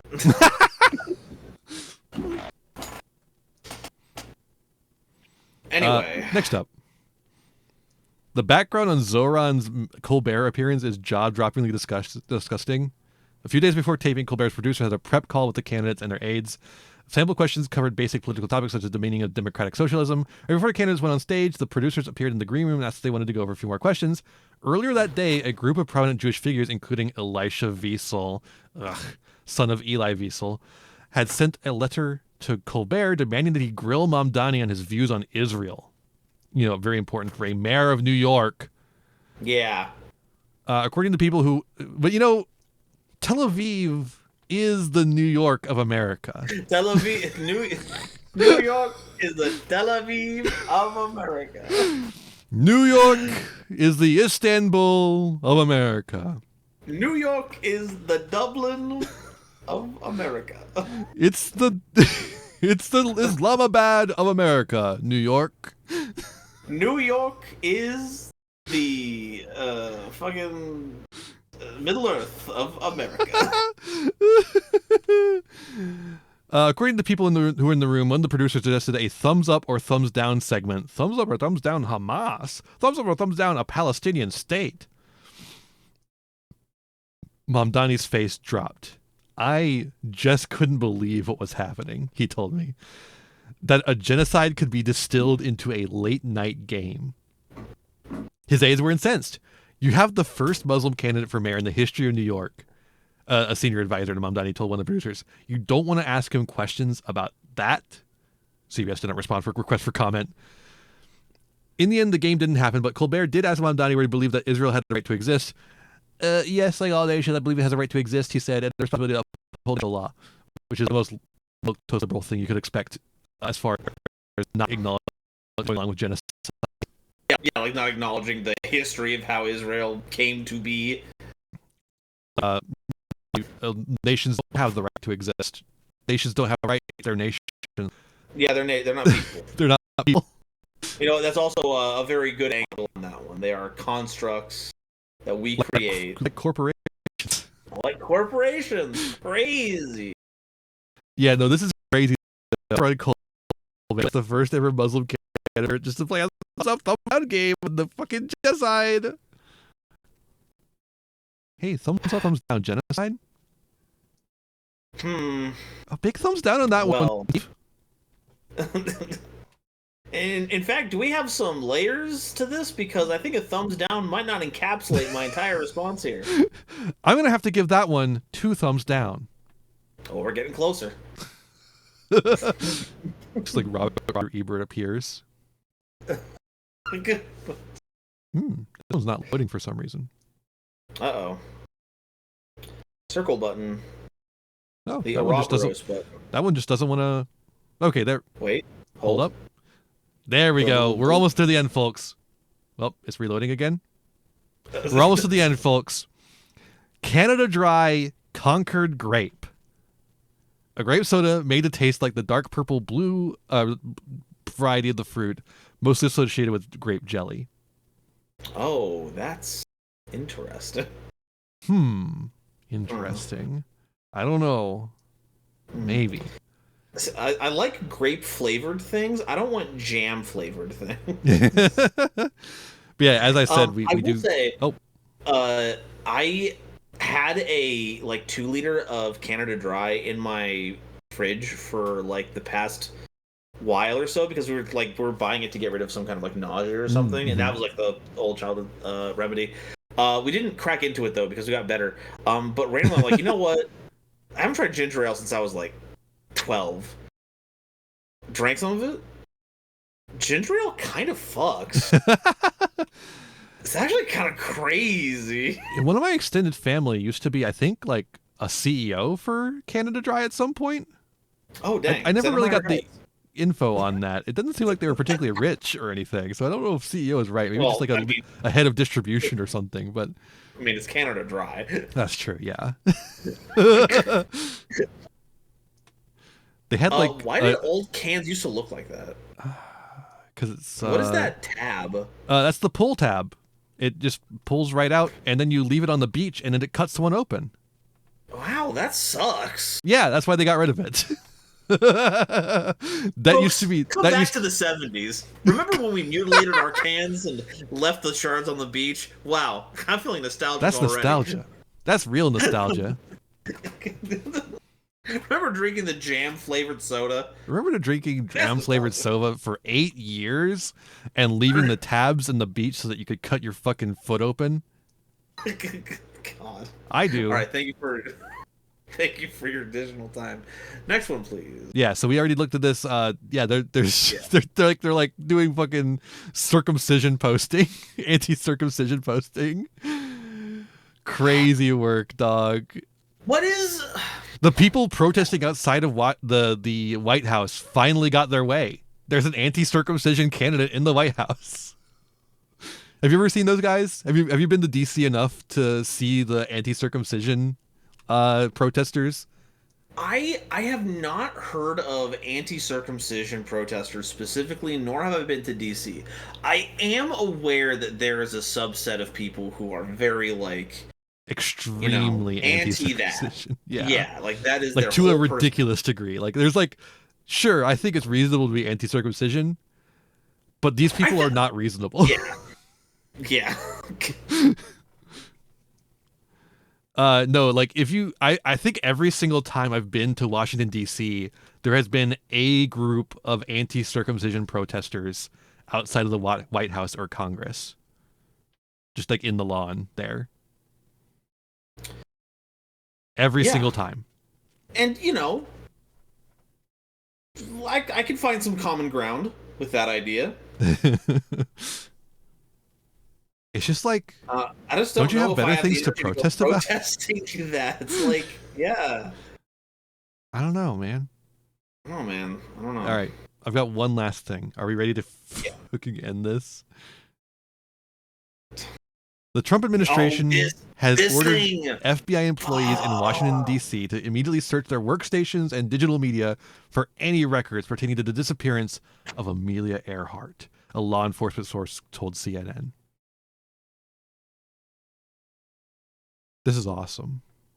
I love this. What is happening? What is going on? Well, I'll tell you what's going on. Mean? Let's go over in the quotes and scroll down a little bit. Oh yeah, we're talking about the magnetism. Do we have the magnetism post? I thought it would be easier to find my own post. There it is. Magnetism post! Seeing some questions about why Trump would do this, and the answer is actually quite simple. It's just crank magnetism. Trump is deep in on conspiracy theories, and so is his base, and conspiracy theory culture. And this is just another appeal to that base that happens to distract from a lot of failures elsewhere, like the frog wizard. The Trump administration has no answer to They have no answer to the frog wizard. Crank magnetism actually just like is kind of just like, it explains American politics in general, at least as it currently stands. If you believe one conspiracy is true, what else could be true? Where do conspiracies actually end? Like if you're thinking outside of the realms of rational, logical thought, where does that end? There is no end except the limit of your imagination. True. So it's actually true. Here we are interrogating whether Amelia Earhart was eaten by crabs or not. Maybe she was captured by the Japanese. Oh. What then? Liberal? Yeah, well, what did that accomplish? Good. Is that an answer that your conspiracy has? The funny thing is, like, Amelia Earhart was amongst one of the first humans, an ancient subset of creatures that holds the prime DNA, a string of code that is so potent that it could transform any Nubian, regular human, into an ascended super creature. That's true, actually. She's actually one of the Anunnaki. Yes, there we go. She's Anunnaki, and she came here from planet Nibiru to give us a warning. And the warning was, don't crash your plane.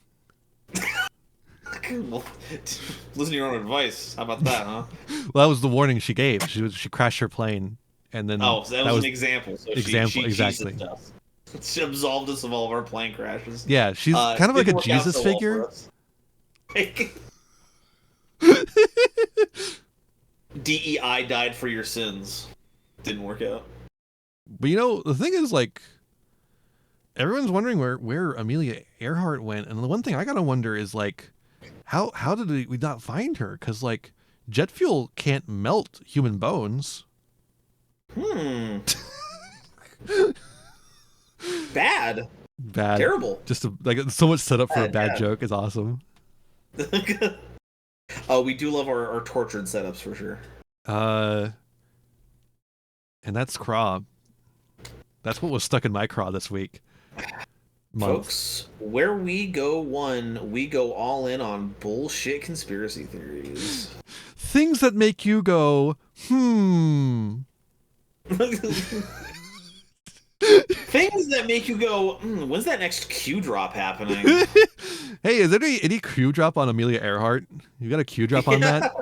Can I get a Q drop on Amelia Earhart real quick? Where were the planes? What were the planes made of? What material was used to make the planes? How did Amelia Earhart fly her plane around the world when the world is flat?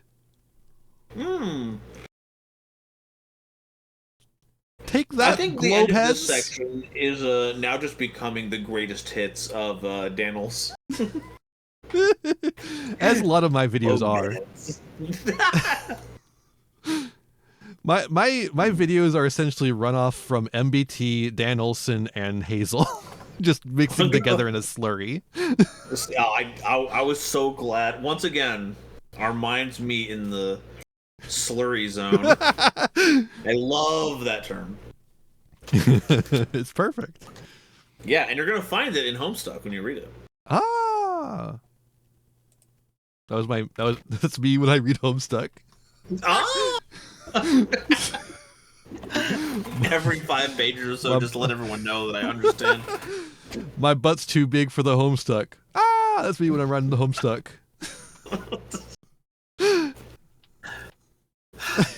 Happy with yourself on that one? Oh man, I love that Shaq post. Shaq's good, such a good poster sometimes. That was not a sentence I expected nor wanted to hear today. Everyone go check out Golden Nova. It's about that. I think we're in the wrap-up zone. Don't do that. You don't. Look, I'm gonna play like Final Fantasy once a week. That's all I'm fucking doing over there. But it is Final Fantasy you could watch well, not right now, but like at a time where Golden Nova's playing Final Fantasy. That is true. We are out here making fun of the fucking structure for Final Fantasy XIV.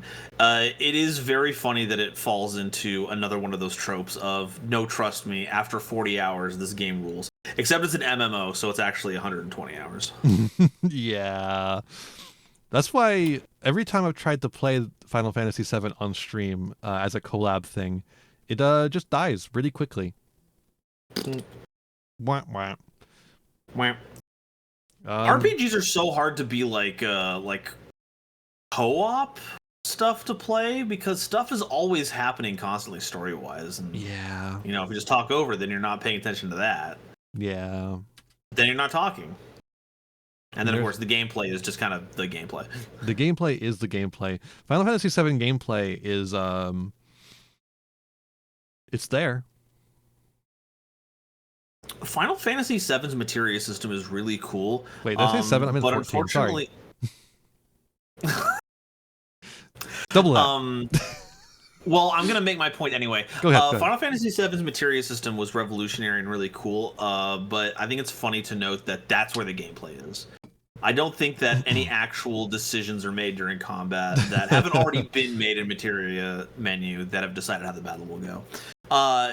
That being said, that's not a complaint.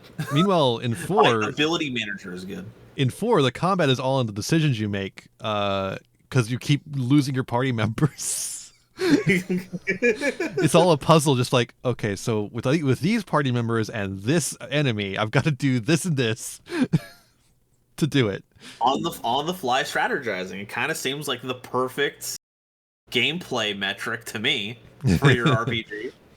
And then there's Final Fantasy XIV, which is a lot of standing around. Yeah, I think the only reason I've been able to get through it is that I've had people to play with in 14 because I started getting through it because on the second time I went through it because I switched off of being a mage. Once I was melee fucker, I was like, oh, I get it. I get to do things now. Yay! Oh, I can move around. I can move. Ooh, positioning matters.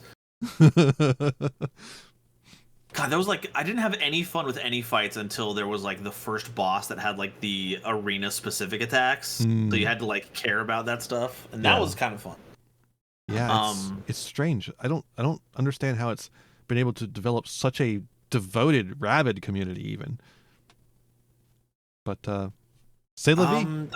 Apparently Stormblood is good. Apparently we're gonna finish the main story in Stormbleed. Stormbleed. It's gonna be sweet. Until then, I'm going to do the same quest that I always do. Talk to one person who tells us to talk to 4 other people before going back to the first person.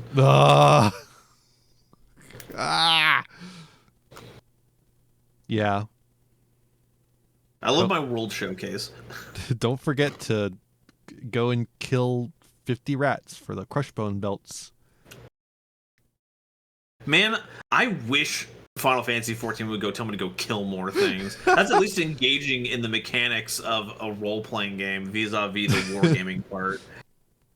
Half the time it's just go talk to this other person so that they can tell you, I don't know why they sent you to me. I can't do anything about this. Go talk to this other person who has authority in this situation. It happens every 3 hours. It's maddening. It's insane. Final Fantasy XIV, folks. It's a video game you can play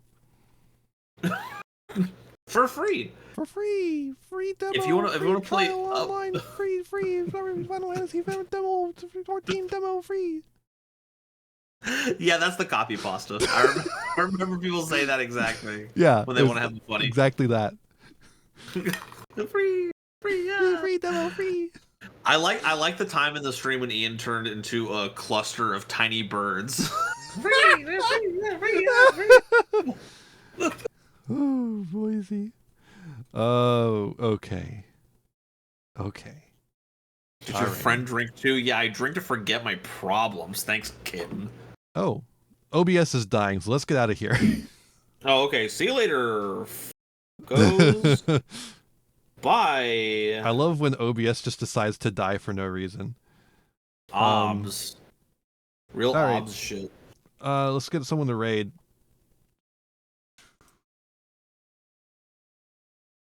It's at 0 kilobytes per second. They can't even hear us right now. Oh god. Our ping is done for. It's going up to 1,000. Ping nope, us. It's down to 0. Well, not 0. 128. Okay, well, all right. I'm gonna raid Rosalind, and if you see this, good. If you don't, sorry.